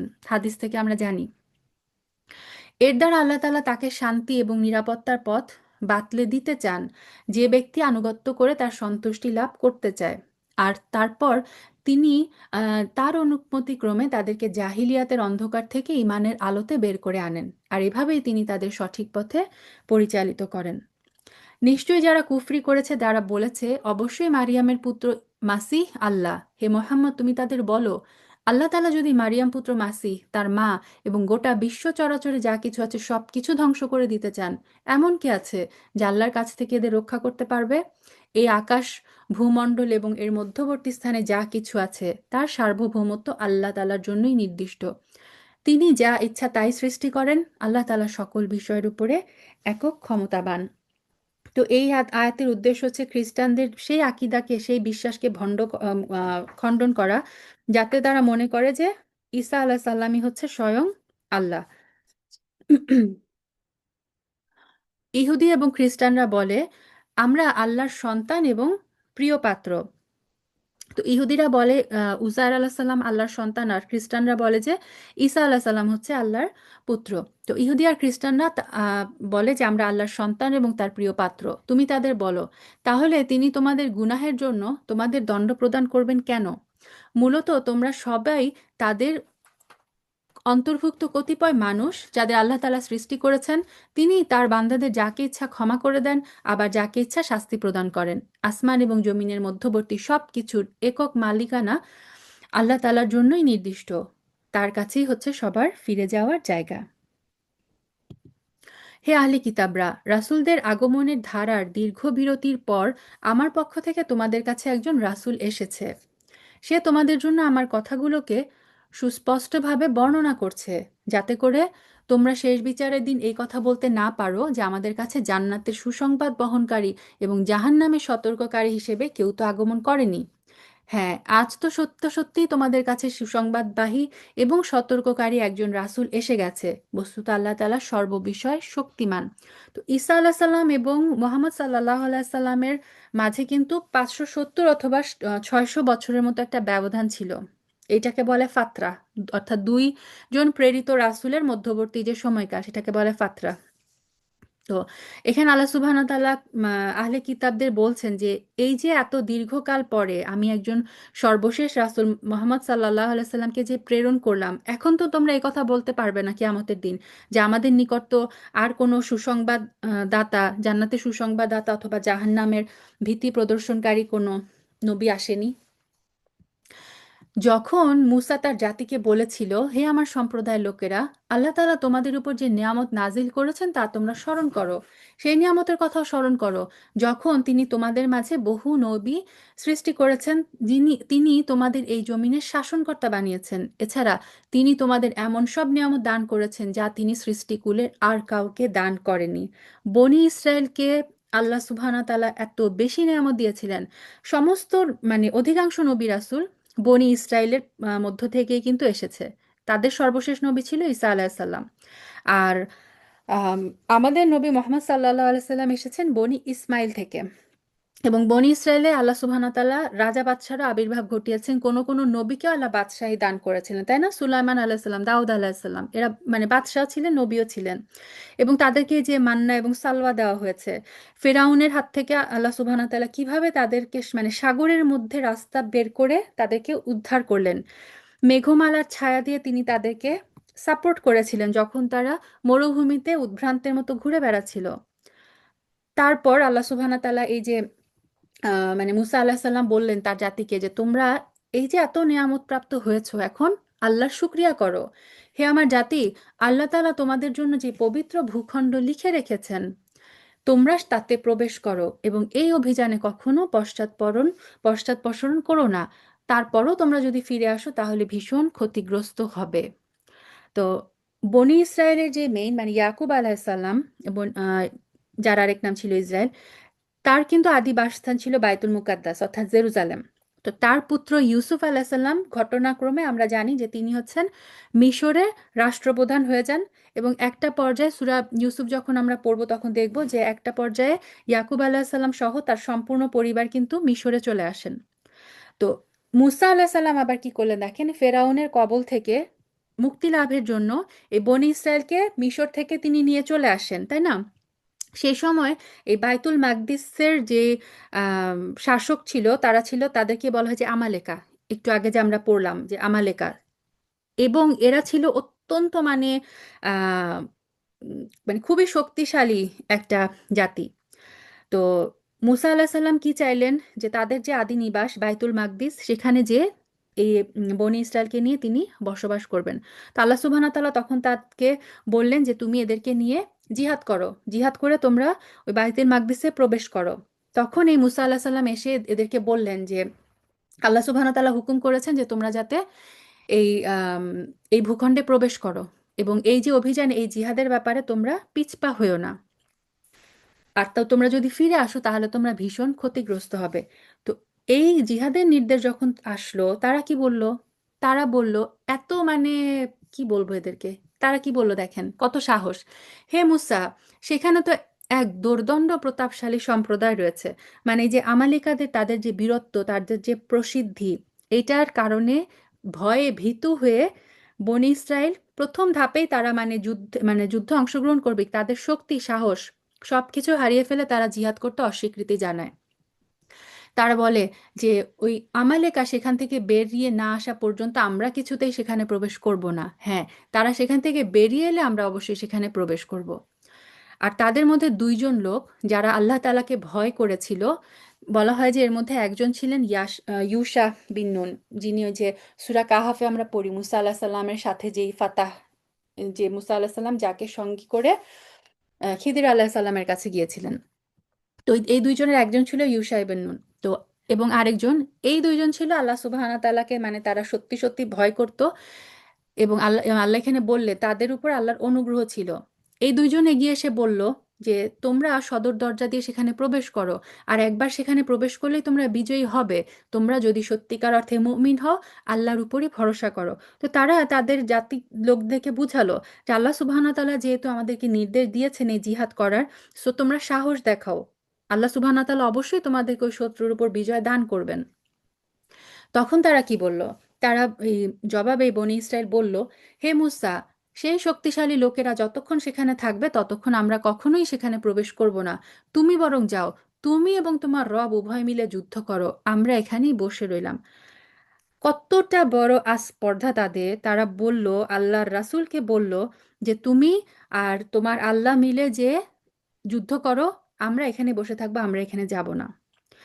তো আলহামদুলিল্লাহ আলহামদুলিল্লাহ, আমাদের রাসূল সাল্লাল্লাহু আলাইহি সাল্লামের সময় যে সাহাবীরা ছিলেন, আমরা বদরের কথাও যদি চিন্তা করি, যে সংখ্যায় ছিল কম, যুদ্ধের কোনো সাজ সরঞ্জাম তেমন একটা ছিল না, যেই মুহূর্তে রাসূল সাল্লাল্লাহু আলাইহি সাল্লাম মানে যুদ্ধের কথা ঘোষণা করলেন, সমস্ত সাহাবীরা কি করলো, মানে পরিপূর্ণ উৎসাহের সাথে সংকল্প প্রকাশ করে তারা এই কথাও কিন্তু সেদিন বলেছিল যে হে আল্লাহ রাসূল, আমরা আপনাকে ওই কথা কখনো বলবো না যেই কথা মুসার সম্প্রদায় মুসাকে বলেছিল, যে এই কথাটার কথা, যে মুসা যে বলেছিল তুমি আর তোমার রব মিলে যুদ্ধ করো, রাসূল সাল্লাল্লাহু আলাইহি সাল্লামের সাহাবীরা বলেছিলেন যে হে আল্লাহ রাসূল, আমরা কখনো আপনাকে এরকম কথা বলবো না, আমরা সবসময় আপনার সাথে আছি। আলহামদুলিল্লাহ আলহামদুলিল্লাহ।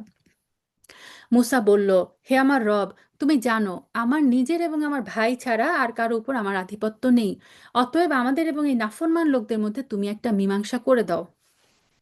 তো মুসা আল্লাহ সাল্লাম এই অবাধ্য আর বিদ্রোহী জাতির মোকাবেলায় তার যে নিজের অক্ষমতা, যে মুসা আল্লাহ সাল্লাম স্বীকার করলেন যে হে আল্লাহ, আমি এবং আমার ভাই হারুন এদের উপর ছাড়া তো আমার আর কার উপর আধিপত্য নেই, আমি তো এদের উপর জোর জবরদস্তি করতে পারবো না, সো আল্লাহ তুমিই ফয়সালা করে দাও। তখন আল্লাহ তাআলা বললেন, তাদের এই যে শাস্তি ঘোষণা করলেন, হ্যাঁ, আগামী 40 বছর অবশ্যই এই জনপদটি তাদের জন্য নিষিদ্ধ করে দেওয়া হলো।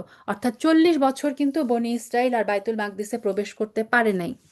এই সময় তারা উদ্ভ্রান্ত হয়ে পৃথিবীতে ঘুরে বেড়াবে। সুতরাং তুমি এই নাফরমান লোকদের উপর দুঃখ করো না। এই যে যেই ময়দানটা, এটা একটা মরুভূমির মতো ছিল এবং একটা গোলক ধাঁধা বলা হয়, এটাকে বলা হয় তিহ। এই ময়দানে 40 বছরে বনি ইসরায়েল নিজেদের এই যে বিদ্রোহের কারণে এবং আল্লাহ জিহাদ করতে বললেন সেটা না মানার কারণে শাস্তি হিসেবে আল্লাহ সুবহানাহু ওয়া তাআলা 40 বছর তাদেরকে এখানে ঘুরিয়েছেন। তারা নাকি সকালবেলা বের হতো, মনে করতো যে এই মরুভূমি থেকে আমরা বের হব, সন্ধ্যা হলে দেখা যেত যেখান থেকে শুরু করেছিল তারা আবার ঘুরে ফিরে সেই জায়গায় এসে হাজির হতো। অর্থাৎ এটা তাদের জন্য একটা গোলক ধাঁধা, মরীচিকার মতো ছিল এই 40 বছরের এই শাস্তিটা। তারপর আল্লাহ সুবহানাহু ওয়া তাআলা বলছেন, হে মোহাম্মদ, এখন শুরু হচ্ছে আদম আলাহিসাল্লামের দুই ছেলে হাবিল এবং কাবিলের স্টোরি। হে মোহাম্মদ, তুমি এদের কাছে আদমের দুই পুত্রের গল্প যথাযথভাবে শুনিয়ে দাও। গল্পটি ছিল এই: যখন তারা দুইজন আল্লাহর নামে কোরবানি পেশ করলো, অর্থাৎ আদম আলাহিসাল্লামের দুই ছেলে হাবিল এবং কাবিল, তখন তাদের মধ্যে একজনের কাছ থেকে কোরবানি কবুল করা হলো আর আরেকজনের কাছ থেকে কবুলই করা হলো না। যার কোরবানি কবুল করা হয়নি সে বলল, আমি অবশ্যই তোমাকে হত্যা করব। আর যার কোরবানি কবুল করা হলো সে বলল, আল্লাহ তাআলা শুধু মুত্তাকিদের কাছ থেকেই কোরবানি কবুল করেন। এটার স্টোরিটা কেমন ছিল? আম, মানে একদম ফার্স্ট স্টেজে তো আদম আলাহিসাল্লাম এবং হাওয়া আলাহিসাল্লাম ছাড়া কেউ ছিল না, তাই না?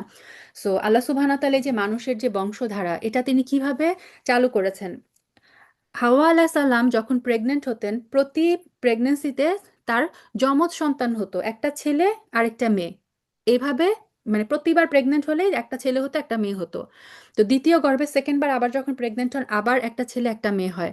তখন শরীয়তটা ছিল এরকম যে এক গর্ভের ছেলের সাথে আরেক গর্ভের মেয়ের বিয়ে দেওয়া যেত। ঠিক আছে? তো হাবিলের যমজ বোন সুন্দরী ছিল না, আর কাবিলের যমজ বোনটা ছিল অনেক সুন্দরী। তো শরীয়ত অনুযায়ী কি, হাবিল বিয়ে করবে কাবিলের যমজ বোনকে আর কাবিল বিয়ে করবে হাবিলের যমজ বোনকে। তো আম, কাবিল যেহেতু তার আম, মানে সে যাকে বিয়ে করবে অর্থাৎ হাবিলের যে বোন, সে যেহেতু সুন্দরী ছিল না, সে কি করলো, সে বলল যে না, আমি হাবিলের বোনকে বিয়ে করব না, আমি আমার নিজের যমজ বোন, সে বেশি সুন্দরী, আমি তাকে বিয়ে করব। তখন আদম আলাহিসাল্লাম কাবিলকে অনেক বোঝানোর চেষ্টা করেন, কিন্তু সেটা মানে আদম আলাহিসাল্লামের কথা সে মেনে নিতে রাজি হলো না। তখন আদম আলাহিসাল্লাম বললেন যে ঠিক আছে, তোমরা আল্লাহর নামে দুইজনে কোরবানি পেশ করো, এবং যার কোরবানি কবুল হবে, মানে কাবিলের কোরবানি যদি কবুল হয় তাহলে হচ্ছে কাবিল যাকে চায় তাকে সে বিয়ে করতে পারবে। তো কোরবানি পেশ করা হলো এবং হাবিলের কোরবানি আল্লাহ কবুল করলেন। তখন কোরবানি কবুল হয়েছে কিনা এটার একটা সাইন ছিল, আসমান থেকে আগুন এসে কোরবানিকে জ্বালিয়ে ফেলতো। তো যার কোরবানি আসমান থেকে আগুন এসে মানে জ্বলে যেত, সে বুঝতো যে তার এই কোরবানিটাকে আল্লাহ সুবহানাহু ওয়া তাআলা কবুল করেছেন। তো আল্লাহ সুবহানাহু ওয়া তাআলা হাবিলের যে কোরবানি সেটাকে কবুল করলেন, আর আম, কাবিলেরটা কবুল হলো না। ঠিক আছে? তো আরেকটা ইয়েতে এসেছে বর্ণনা যে হাবিল কোরবানির জন্য খুব মোটা তাজা দুম্বা বা একটা মেষ কোরবানি করলো, আর কাবিল গমের কিছু শীষ নিয়ে এসেছিল কোরবানির জন্য। তো এই যে হাবিলের কোরবানি কবুল হলো সেটা দেখে কাবিল কি করলো, হিংসায় ফেটে পড়লো এবং তখন সে বলল যে আমি তোমাকে হত্যা করব। আর হাবিল উত্তরে কি বলল, যে হিংসার বশবর্তী হয়ে তুমি যদি আজ আমাকে হত্যা করার জন্য আমার দিকে তোমার হাত বাড়াও, মনে রেখো আমি কিন্তু তোমাকে হত্যা করার জন্য তোমার প্রতি আমার হাত বাড়াবো না। অবশ্যই আমি সৃষ্টিকুলের মালিক আল্লাহকে ভয় করি। এবং সে আরো বলল যে আমি বরং চাইবো তুমি আমার গুনাহ এবং তোমার গুনার বোঝা একাই তোমার মাথার উপর উঠিয়ে নাও এবং এভাবেই তুমি জাহান্নামের অধিবাসী হয়ে পড়ো। মূলত এটাই হচ্ছে জালেমদের কর্মফল। অতঃপর তার কুপ্রবৃত্তি তাকে নিজ ভাইয়ের হত্যার কাজে উস্কানি দিল, এক পর্যায়ে সে তাকে খুন করে ফেলল এবং এই কাজের ফলে সে ক্ষতিগ্রস্তদের অন্তর্ভুক্ত হয়ে গেল। এটা ছিল পৃথিবীর বুকে সর্বপ্রথম হত্যা। এবং বলা হয় যে আম, কিয়ামত পর্যন্ত যত খুন হবে, যে ব্যক্তি অন্যায়ভাবে নিহত হয়, তার প্রত্যেকটা খুনের বোঝা আদম আলাহিসাল্লামের এই প্রথম সন্তানের উপর একটা যাবে। কারণ কি, সে হচ্ছে পৃথিবীর বুকে সর্বপ্রথম অন্যায়ভাবে রক্ত বইয়েছিল। তো হাবিলকে এই যে কাবিল অন্যায়ভাবে শাস্তি দিল, সেটার মানে হত্যা করলো, এটার শাস্তি দুনিয়াতে কিন্তু তাকে দেওয়া হয়েছিল। এই যে আল্লাহ তাআলা কি করলেন এখন, কাবিল যখন দেখলো যে হাবিল মারা গেছে, মানে ওইটা ছিল পৃথিবীর বুকে প্রথম হত্যা এবং প্রথম মৃত্যু, যে লাশটা কিভাবে দাফন করতে হয় সেটাও তো সে জানে না। তো আল্লাহ তাআলা কি করলেন, সেখানে একটা কাক পাঠালেন। কাকটি হত্যাকারীর সামনে এসে মাটি খুঁড়তে লাগলো। উদ্দেশ্য তাকে দেখানো কিভাবে সে তার ভাইয়ের লাশ লুকিয়ে রাখবে। এটা দেখে সে নিজে নিজে বলতে লাগলো, হায়, আমি তো এই কাকটির চাইতেও অক্ষম হয়ে পড়েছি, আমি আমার ভাইয়ের লাশটা গোপন করব। অতঃপর সে সত্যি সত্যিই নিজের কৃতকর্মের জন্য অনুতপ্ত হলো। তো আল্লাহ সুবহানাহু ওয়া তাআলা কাক পাঠিয়ে কাকটা তার সামনে মাটি খুঁড়ে খুঁড়ে দেখালো যে কিভাবে কেউ মারা গেলে তার লাশটা মাটিতে দাফন করতে হয়। এই ঘটনার কারণে পরবর্তীকালে আমি বনি ইসরায়েলের জন্য এই বিধান জারি করলাম, কোনো মানুষকে হত্যা করা কিংবা পৃথিবীতে ধ্বংসাত্মক কাজ করার শাস্তি প্রদান ছাড়া অন্য কোনো কারণে কেউ যদি কাউকে হত্যা করে, মানে কেউ যদি কাউকে অন্যায়ভাবে হত্যা করে, সে যেন গোটা মানব জাতিকে হত্যা করলো। তো ইসলামে দেখেন, হত্যাটা এত বড় একটা অপরাধ। আবার এমনইভাবে যদি কেউ একজনের প্রাণ রক্ষা করে, সে যেন সমস্ত মানব জাতিকেই বাঁচিয়ে দিল। এদের কাছে আমরা, আমার রাসূলরা সুস্পষ্ট নিদর্শন নিয়ে এসেছিল, তারপরও এদের অধিকাংশ লোক এই জমিনের বুকে সীমা লঙ্ঘনকারী হিসেবেই থেকে গেল। যারা আল্লাহ তাআলা এবং তার রাসূলের বিরুদ্ধে যুদ্ধ করে এবং আল্লাহর জমিনে বিপর্যয় সৃষ্টির অপচেষ্টা করে, তাদের শাস্তি হচ্ছে তাদের হত্যা করা হবে কিংবা শূলবিদ্ধ করা হবে, অথবা বিপরীত দিক থেকে হাত পা কেটে ফেলা হবে, কিংবা দেশ থেকে নির্বাসিত করা হবে। এই অপমানজনক শাস্তি হচ্ছে তাদের দুনিয়ার জীবনের জন্য, আর পরকালে তাদের জন্য ভয়াবহ আযাব তো রয়েছেই। এই আয়াত অবতীর্ণ হওয়ার পিছনে একটা ঘটনা আছে। একবার উরাইনা বা উকল বলা হয় একটা গোত্রের কিছু লোক মুসলমান হয়ে রাসূল সাল্লাল্লাহু আলাইহি সাল্লামের কাছে আসে, মানে তারা মদিনায় আসে। তো মদিনার আবহাওয়ায় মানে তাদের স্বাস্থ্য খারাপ হয়ে যায়, তারা খুব অসুস্থ হয়ে যায়। রাসূল সাল্লাল্লাহু আলাইহি সাল্লাম তাদেরকে মদিনার বাইরে যেখানে মানে সাদাকার উট থাকতো, সেই জায়গাটায় পাঠিয়ে দেন। সেখান থেকে তারা যেন উটের প্রস্রাব এবং দুধ পান করে, এবং তাতে আল্লাহ তাআলা তাদের আরোগ্য দান করবেন। তো কিছুদিনের মধ্যেই তাদের এই অসুখ ভালো হয়ে যায়। উটের প্রস্রাব এবং দুধ পান করে এটার মাধ্যমে আল্লাহ সুবহানাহু ওয়া তাআলা তাদেরকে সুস্থ করে দেন। তারপর এই লোকগুলা কি করলো, সেখানকার যে উট, সেই সাদাকার উটের যে রাখাল ছিল, সেই রাখালকে মেরে ফেলে এবং উটগুলো হাঁকিয়ে নিয়ে চলে যায়। যখন রাসূল সাল্লাল্লাহু আলাইহি সাল্লামের নিকটে এই খবরটা পৌঁছায়, তখন তিনি সাহাবা একরামদেরকে বলেন যে তাদের পিছনে যাও, তাদেরকে উটসহ ধরে আনো। তারপর তাদেরকে যখন আনা হলো, এই যে রাসূল সাল্লাল্লাহু আলাইহি সাল্লাম এই বিধানটা দিলেন যে তাদের হাত পা বিপরীত দিক থেকে কেটে ফেলা এবং তাদের চোখে গরম শলাকা ফিরানোর নির্দেশ দেন। কেননা এই লোকগুলা রাখালের রাখালের সাথেও মানে এরকম করেছিল, চোখে গরম শলাকা দিয়েছিল। তারপর তাদেরকে রোদে ফেলে রাখা হয়, যার ফলে তারা মৃত্যুবরণ করে। তো সহিহ বুখারীতে এসেছে এই হাদিসটা। এবং এটা ছিল এই আয়াতটার পিছনে এইটা ছিল ঘটনা। তবে এটা তাদের জন্য নয়, যাদের উপর তোমাদের আধিপত্য স্থাপিত হবার আগে তারা তওবা করেছে। তোমরা জেনে রাখো, আল্লাহ তাআলা একান্ত ক্ষমাশীল, পরম করুণাময়। অর্থাৎ এখানে আমাদের শরীয়তের আরেকটা বিষয় আছে যে যে ব্যক্তি ধরেন গ্রেফতার করার আগেই যদি সে তওবা করে মেনে নেয়, তাহলে হচ্ছে তাকে ক্ষমা করে দেওয়া হবে। কিন্তু গ্রেফতার করার পরে যদি সে তওবা করে, তখন আর তার ওই তওবা কবুল হবে না, তখন সে শাস্তির উপযুক্ত থাকবে।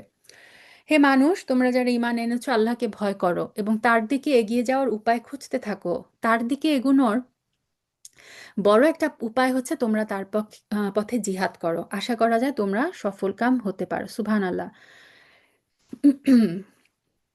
এখানে এই আয়াতটা নিয়ে অনেক বিভ্রান্ত হয়। আল্লাহ সুবহানাহু ওয়া তাআলা এখানে বলেছেন, ওয়াবতাগু ইলাইহিল ওয়াসিলা। ওয়াসিলা খুঁজো। ওয়াসিলা মানে কি, বাংলাও আমরা বলি উসিলা খোঁজা।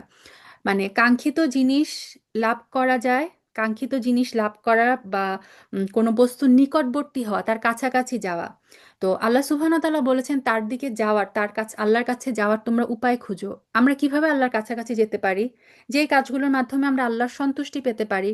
সো আল্লাহর নির্দেশগুলো যদি আমরা মেনে চলি, তিনি যা যা করতে নিষেধ করেছেন সেগুলো থেকে যদি বেঁচে থাকি, তাহলে তো আমরা আল্লাহর নৈকট্য অর্জন করব। আল্লাহ সুবহানাহু ওয়া তাআলা এইভাবে বলেছেন তার নৈকট্য অর্জন করতে, ওয়াসিলা খুঁজতে। আর বিভ্রান্ত ফেরকার মানুষটা বলে কি, এই যে আল্লাহ সুবহানাহু ওয়া তাআলা তো এখানে ওয়াসিলা ধরতে বলেছেন। সো ওয়াসিলা হচ্ছে এই যে পীর, তারপরে পীর মাজার, এরা, এদেরকে হচ্ছে এরা ওয়াসিলা ধরে আল্লাহ সুবহানাহু ওয়া তাআলার কাছাকাছি যাওয়ার চেষ্টা করে। এটা হচ্ছে ভ্রান্ত আকীদা। অবশ্যই যারা ঈমান আনতে অস্বীকার করেছে, কিয়ামতের দিন পৃথিবীর সমুদয় ধন দৌলতও যদি তাদের করায়ত্তে থাকে, তার সাথে আরও যদি সমপরিমাণ সম্পদ তাদের কাছে থাকে, এই সব সম্পদকে মুক্তিপণ হিসেবে দান করেও যদি তারা কিয়ামতের দিন জাহান্নামের আযাব থেকে মুক্তি পেতে চায়, তাও সম্ভব হবে না। তাদের কাছ থেকে এর কিছুই সেদিন গ্রহণ করা হবে না। তাদের জন্য সেদিন কঠোর আযাব নির্ধারিত থাকবে। এটাও মুসলিমের হাদিসে এসেছে যে জাহান্নামের একটা লোককে জাহান্নাম থেকে বের করে আল্লাহর সামনে হাজির করা হবে। এটা এর আগেও একদিন আমি এই হাদিসটা বলেছিলাম। তারপর আল্লাহ তাকে জিজ্ঞাসা করবেন, তুমি তোমার বাসস্থান কেমন পেয়েছো? সে উত্তরে বলবে, জাহান্নাম অত্যন্ত খারাপ জায়গা। তারপর আল্লাহ বলবেন, তুমি কি এর থেকে রক্ষা পাওয়ার জন্য পৃথিবী পূর্ণ স্বর্ণ প্রদানে সম্মত আছো? সে উত্তর বলবে, হ্যাঁ।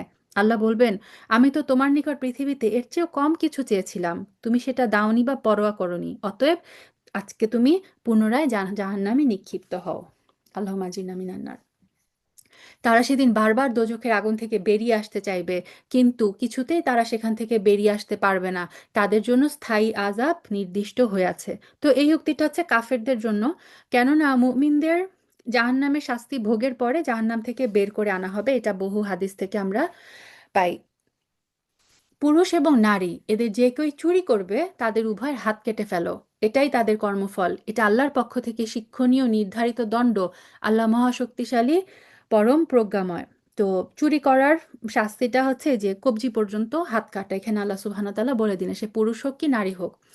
যে ব্যক্তি তার জুলুমের পর আল্লাহ তাআলার কাছে তওবা করবে এবং নিজের সংশোধন করে নিবে, অবশ্যই আল্লাহ তাআলা তার প্রতি দয়াপরবশ হবেন।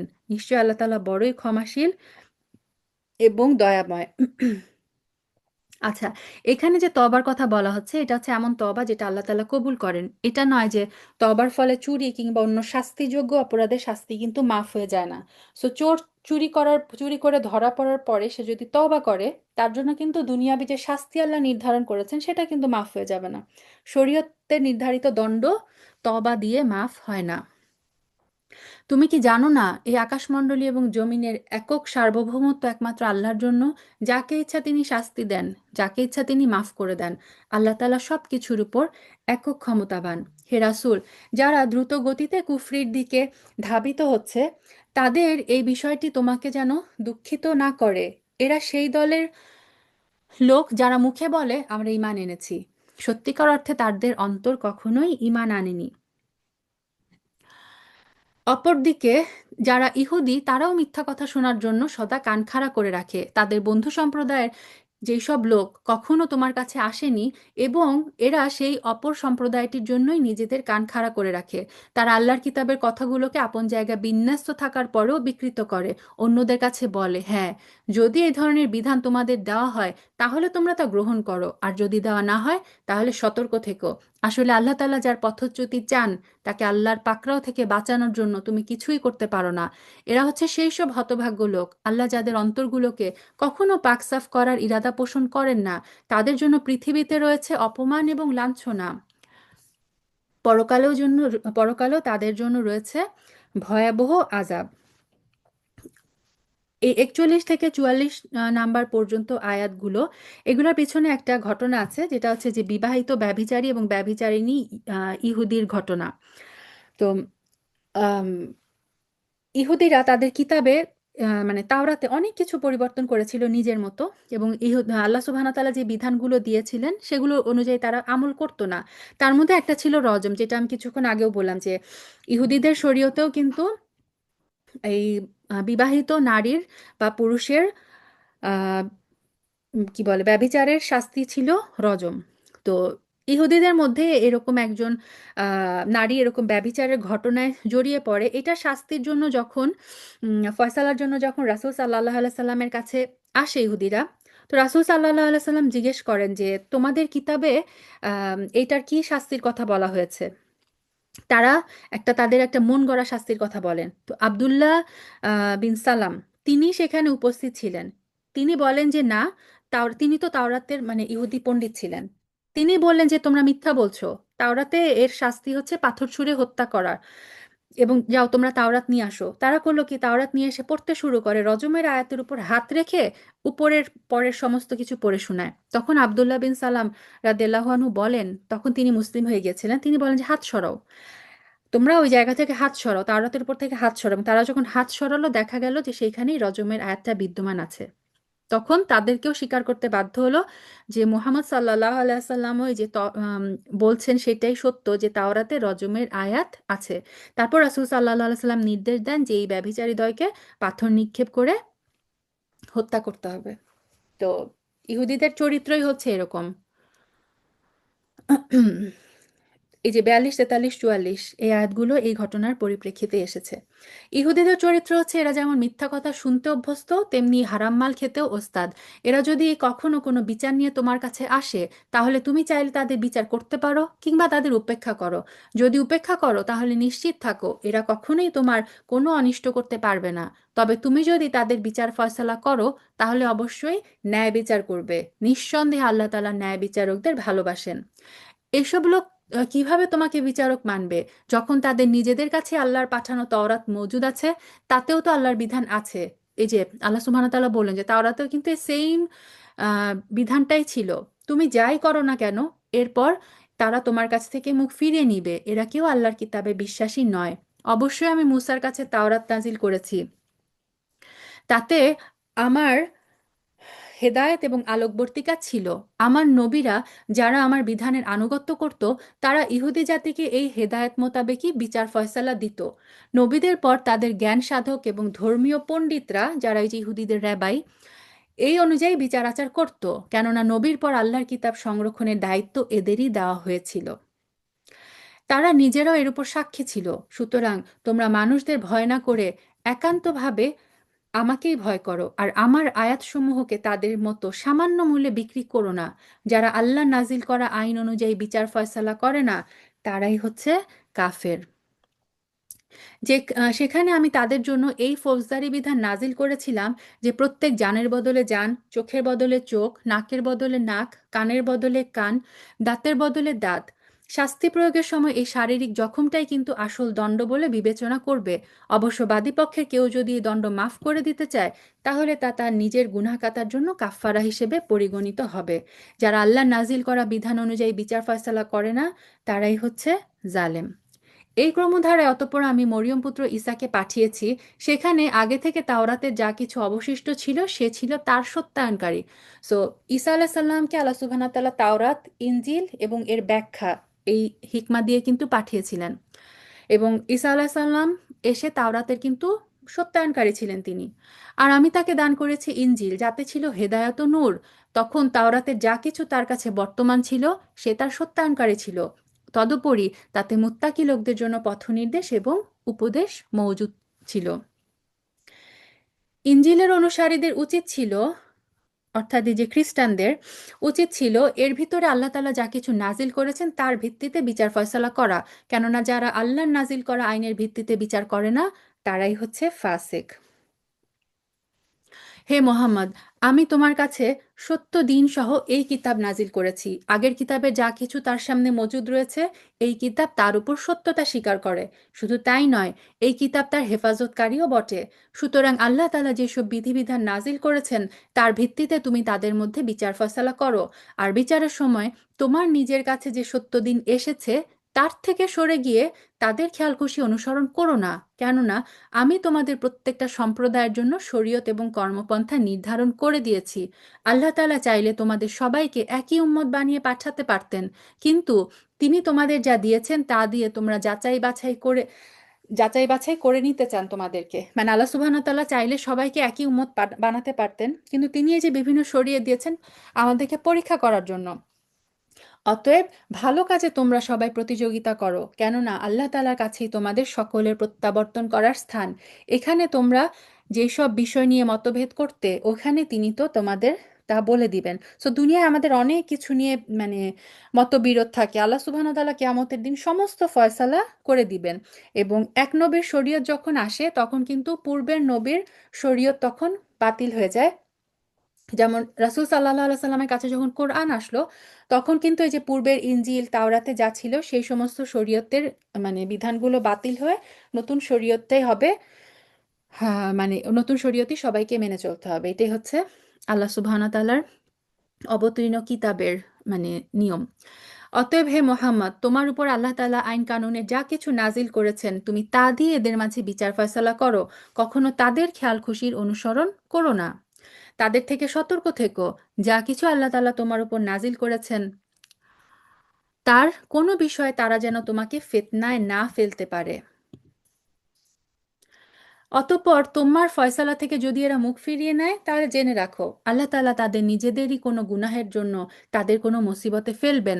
অবশ্যই মানুষের মধ্যে অধিকাংশই হচ্ছে অবাধ্য, মানুষের মধ্যে অধিকাংশই হচ্ছে সত্যত্যাগী। তবে কি তারা পুনরায় জাহিলিয়াতের বিচার ব্যবস্থা তালাশ করছে?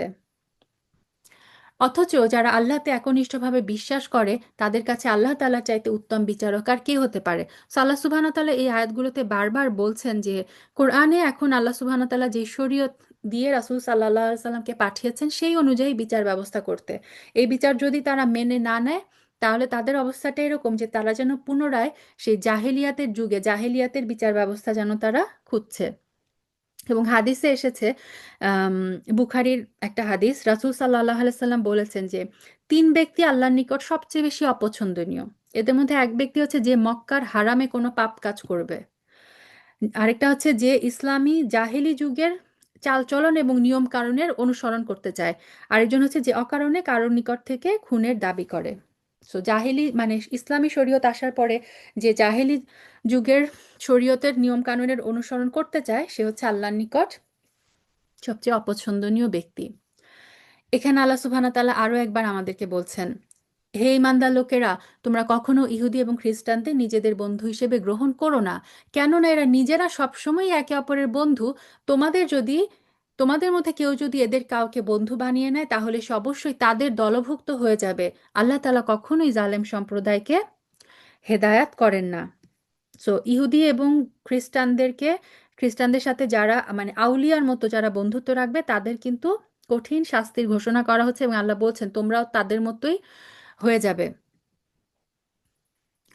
তারপর যাদের অন্তরে মুনাফিকির ব্যাধি রয়েছে তাদের তুমি দেখবে তারা বিশেষ তৎপরতার সাথে এই কথা বলে তাদের সাথে মিলিত হচ্ছে যে আমাদের আশঙ্কা হয় কোনো বিপর্যয় এসে তোমাদের উপর আপতিত হবে। পরে হয়তো আল্লাহ তাআলা তোমাদের কাছে বিজয় নিয়ে আসবেন কিংবা তার কাছ থেকে অন্য কোনো অনুগ্রহ তিনি দান করবেন। তখন এই লোকেরা নিজেদের মনের ভিতর যে কপটতা লুকিয়ে রেখেছিল তার জন্য তারা অনুতপ্ত হবে। এটা আমরা গতকালকেও পড়ে এসেছিলাম যে মুসলিমরা যখন পরাজিত হতো তখন এই মুনাফিকরা খুব খুশি হতো। আবার মুসলমানরা যখন কোনো যুদ্ধে বিজয়ী হতো তখন আবার তারা আফসোস করতো যে ইস, আমরা মুসলমানদের সাথে গেলে তো তাদের যে যুদ্ধলব্ধ মাল সেই গনিমতের মালে তো আমরা একটু মানে হিস্সা পেতাম। ইমানদার লোকেরা তখন বলবে, এরাই কি সেসব মানুষ যারা আল্লাহ তাআলার নামে বড় বড় শপথ করত যে তারা অবশ্যই তোমাদের সঙ্গে আছে? আজ তাদের সমগ্র কার্যকলাপ বিনষ্ট হয়ে গেল এবং তারা ভীষণ ক্ষতিগ্রস্ত হয়ে পড়ল। হে ঈমানদার ব্যক্তিরা, জেনে রাখো তোমাদের মধ্যে কোনো লোক যদি নিজ দিন ইসলাম থেকে মুরতাদ হয়ে যায়, অর্থাৎ ইসলাম ধর্ম গ্রহণ করে আবার যদি কেউ ইসলাম থেকে বের হয়ে যায়, তাহলে তার জায়গায় আল্লাহ তাআলা অচিরেই এখানে এমন এক সম্প্রদায় নিয়ে আসবেন যাদের তিনি ভালোবাসবেন, তারাও তাকে ভালোবাসবে। তারা হবে মুমিনদের প্রতি কোমল, কাফেরদের প্রতি কঠোর। তারা আল্লাহর পথে জিহাদ করবে, কোনো নিন্দুকের নিন্দাকে ভয় করবে না। মূলত এটা হচ্ছে আল্লাহর অনুগ্রহ। আল্লাহ যাকে চান তিনি তা দান করেন। আল্লাহ তাআলা প্রাচুর্যময় এবং প্রজ্ঞাময়। সো আল্লাহ সুবহানাহু ওয়া তাআলা এখানে বললেন যে কেউ যদি ইসলাম ধর্ম গ্রহণ করে আবার ইসলাম থেকে বের হয়ে যায় সে যেন মনে না করে যে এটাতে ইসলামের বড় কোনো ক্ষতি হয়ে যাবে। আল্লাহ সুবহানাহু ওয়া তাআলা এমন লোকের পরিবর্তে এমন একটা কওম নিয়ে আসবেন যাদেরকে তিনি চারটা গুণের কথা বললেন যে তারা আল্লাহর প্রতি ভালোবাসে এবং আহ, আল্লাহ তাদেরকে ভালোবাসেন, তারা হবে ইমানদারদের প্রতি অনেক কোমল এবং কাফেরদের প্রতি হবে তারা অনেক কঠোর। তারা আল্লাহর রাস্তায় জিহাদ করতে প্রস্তুত থাকবেন এবং আল্লাহর ব্যাপারে কোনো তিরস্কারকেও তারা ভয় করবে না। এমন গুণসম্পন্ন সম্প্রদায়কে আল্লাহ সুবহানাহু ওয়া তাআলা ওই মুরতাদ সম্প্রদায়ের পরিবর্তে নিয়ে আসবেন।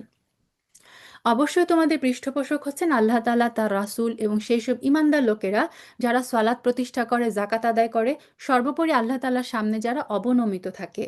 আর যে ব্যক্তি আল্লাহ, তার রাসূল এবং ঈমানদারদেরকে নিজেদের বন্ধুরূপে গ্রহণ করবে, তারা যেন জেনে রাখে আল্লাহর দল, অবশ্যই আল্লাহর দল বিজয়ী হবে। এই যে হিজবাল্লাহ। তো যারা হচ্ছে কাদেরকে বন্ধুরূপে গ্রহণ করবে? আল্লাহ, তার রাসূল এবং ঈমানদার, তাদেরকে যারা বন্ধুরূপে গ্রহণ করবে, আল্লাহ সুবহানাহু ওয়া তাআলা বলেন এরা হচ্ছে আল্লাহর দল এবং আল্লাহর দলই বিজয়ী হবে। হে ঈমানদার লোকেরা, তোমাদের আগে যাদের আল্লাহর কিতাব দেওয়া হয়েছিল তাদের মধ্যে যারা তোমাদের দিনকে বিদ্রূপ এবং খেল তামাশার বস্তুতে পরিণত করে রেখেছে, তাদের এবং কাফিরদের কখনো তোমরা নিজেদের বন্ধু বানিও না।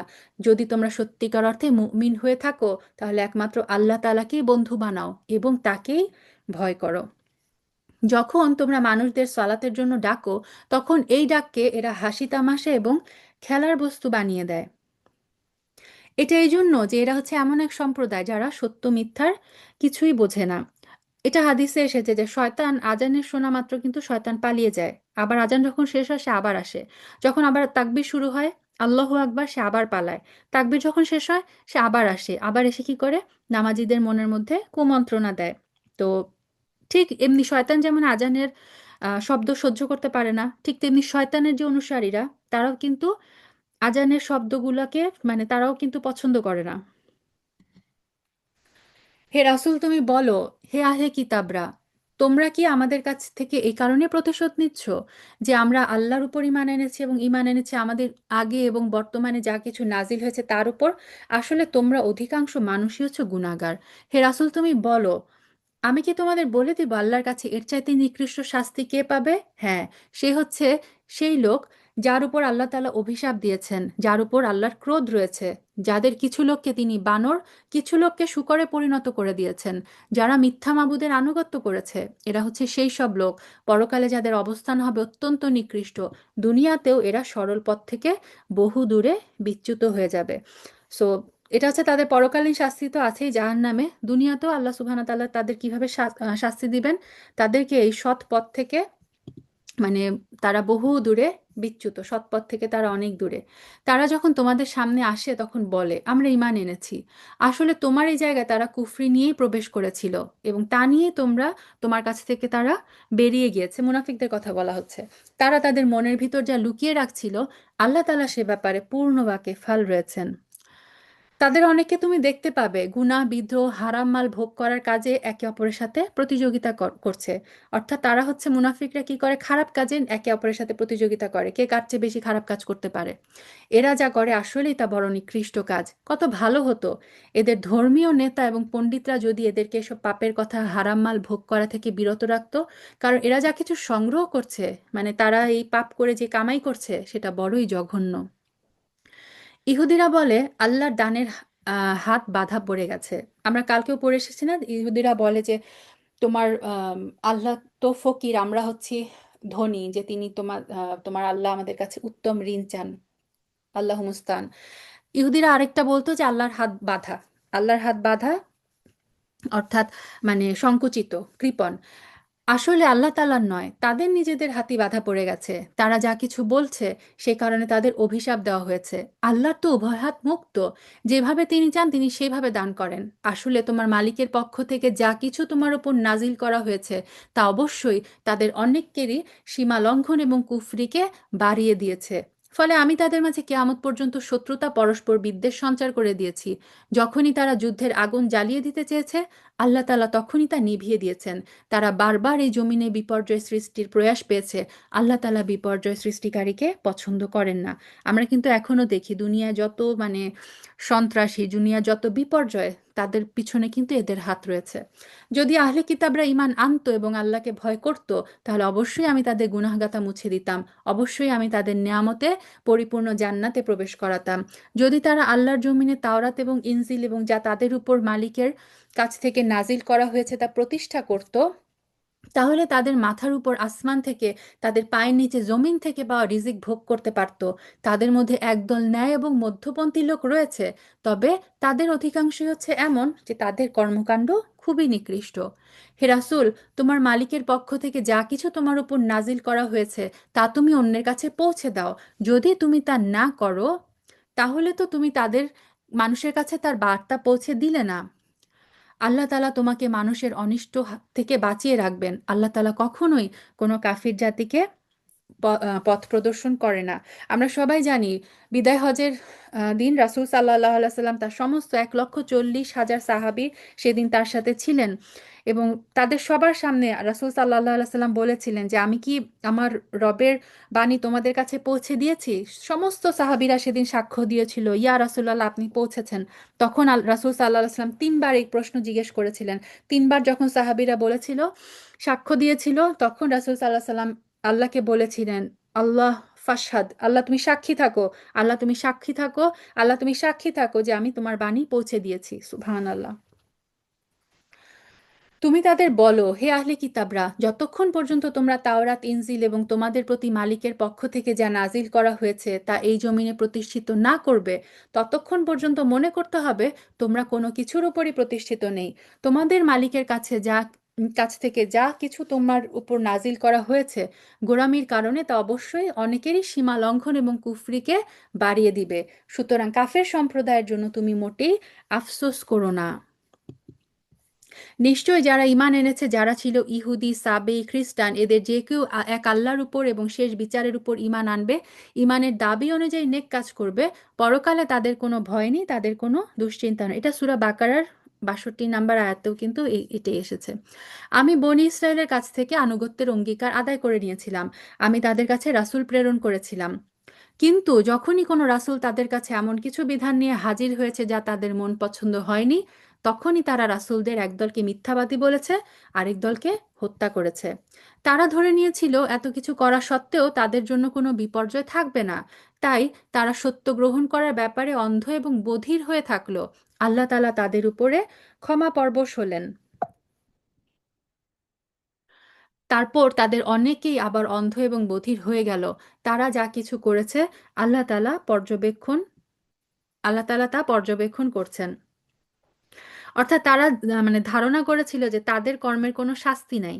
তো আল্লাহ সুবহানাহু ওয়া তাআলা তো, তারা যে সত্যটা আসলে দেখতে পায় নাই, মানে তারা যে দেখেও, চোখ থাকতেও যে তারা অন্ধ এবং কান থাকতেও যে তারা মানে সত্যটা শুনতে পায় নাই, আল্লাহ সুবহানাহু ওয়া তাআলা এটাই বলেছেন, এটা হচ্ছে তাদের জন্য অনেক বড় শাস্তি, যে তারা আসলে অন্ধ আর বধিরের মতো হয়ে গিয়েছিল।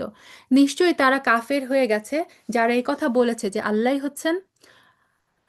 হচ্ছেন মারিয়ামের পুত্র মাসিহ, মানে যারা বলতো যে ঈসা আলাইহিস সালামই হচ্ছে আল্লাহ। অথচ মাসিহ নিজে কথা বলেছে যে হে বনি ইসরাইল, তোমরা এক আল্লাহর ইবাদত করো, যিনি আমার রব তোমাদেরও রব। অবশ্যই যে ব্যক্তি আল্লাহর সাথে শরিক করবে, আল্লাহ তাআলা তার উপর জান্নাত হারাম করে দিবেন, আর তার স্থায়ী ঠিকানা হবে জাহান্নাম। এটা আমরা কালকেও দেখেছি না, যে শিরকের গুনাহ ছাড়া আল্লাহ যে কোনো গুনাহ চাইলে ক্ষমা করে দিবেন। এই জালেমদের সেদিন কোনো সাহায্যকারী থাকবে না। তারাও কুফরি করেছে যারা বলেছে তিনজনের মধ্যে তৃতীয় জন হচ্ছেন আল্লাহ, যে ট্রিনিটিতে যারা বিশ্বাস করে। অথচ এক ইলাহ ছাড়া আর কোনো ইলাহ নাই। তারা যেসব অলীক কথাবার্তা বলে তা থেকে যদি এখনো ফিরে না আসে, তবে তাদের মাঝে যারা এই কথা বলে কুফরি করেছে তাদেরকে অবশ্যই কঠিন যন্ত্রণাদায়ক আযাব পেয়ে বসবে। তারা কি আল্লাহর কাছে তওবা করবে না? কখনো কি তারা আল্লাহর কাছে ক্ষমা প্রার্থনা করবে না? আল্লাহ তো বড়ই ক্ষমাশীল, দয়াময়। আল্লাহ সুবহানাহু ওয়া তাআলা বারবার তাদেরকে ডেকে ডেকে বলছেন যে তোমরা ক্ষমা চাও, আমি মাফ করে দিব। সুবহানাল্লাহ। মারিয়াম পুত্র মাসিহ তো রাসূল ছাড়া কিছুই ছিল না। তার আগেও তার মতো অনেক রাসূল মারা গেছেন, আর তার মা ছিল এক সত্যনিষ্ঠ মহিলা, মারিয়াম আলাইহিস সালাম। তারা মা ছেলে উভয়ই ৮-২-১০ মানুষের মতো করেই খাবার খেত। তুমি লক্ষ্য করে দেখো আমি কিভাবে তাদের জন্য আমার আয়াতগুলো খুলে খুলে বর্ণনা করছি। তারপর তুমি দেখো কিভাবে আজ তাদের দাঁড়ে দাঁড়ে ঠোকর খাওয়ানো হচ্ছে। অর্থাৎ আল্লাহ সুবহানাহু ওয়া তাআলা বললেন যে তোমরা কি মারিয়াম এবং তার ছেলে ঈসাকে দেখছো না? তারা তো দুজনই খাদ্য খায়। সো যে, মানে যে গড হবে, যে আম, যার তোমরা পূজা করবে, যাকে তোমরা আল্লাহ বলে মানবে, রব বলে মানবে, ইলাহ বলে মানবে, তার তো খাওয়ার দরকার হয় না, কিন্তু মারিয়াম এবং তার সন্তান তারা তো খাচ্ছে, 8-10টা মানুষের মতো খাচ্ছে, তাদের দুজনকে তোমরা কেন স্রষ্টা বলে মেনে নিচ্ছ? তুমি বলো, তোমরা কি আল্লাহকে বাদ দিয়ে এমন কিছুর ইবাদত করছো যা তোমাদের কোনো ক্ষতি বা উপকার কিছু করার সামর্থ্য রাখে না? আল্লাহ তাআলাই সব কিছু শোনেন এবং জানেন। তুমি বলো, হে আহলে কিতাবরা, তোমরা কখনো নিজেদের দিনের ব্যাপারে অন্যায়ভাবে বাড়াবাড়ি করো না। তোমরা সেই সব জাতির খেয়াল খুশির অনুসরণ করো না যারা আগেই পথভ্রষ্ট হয়ে গেছে।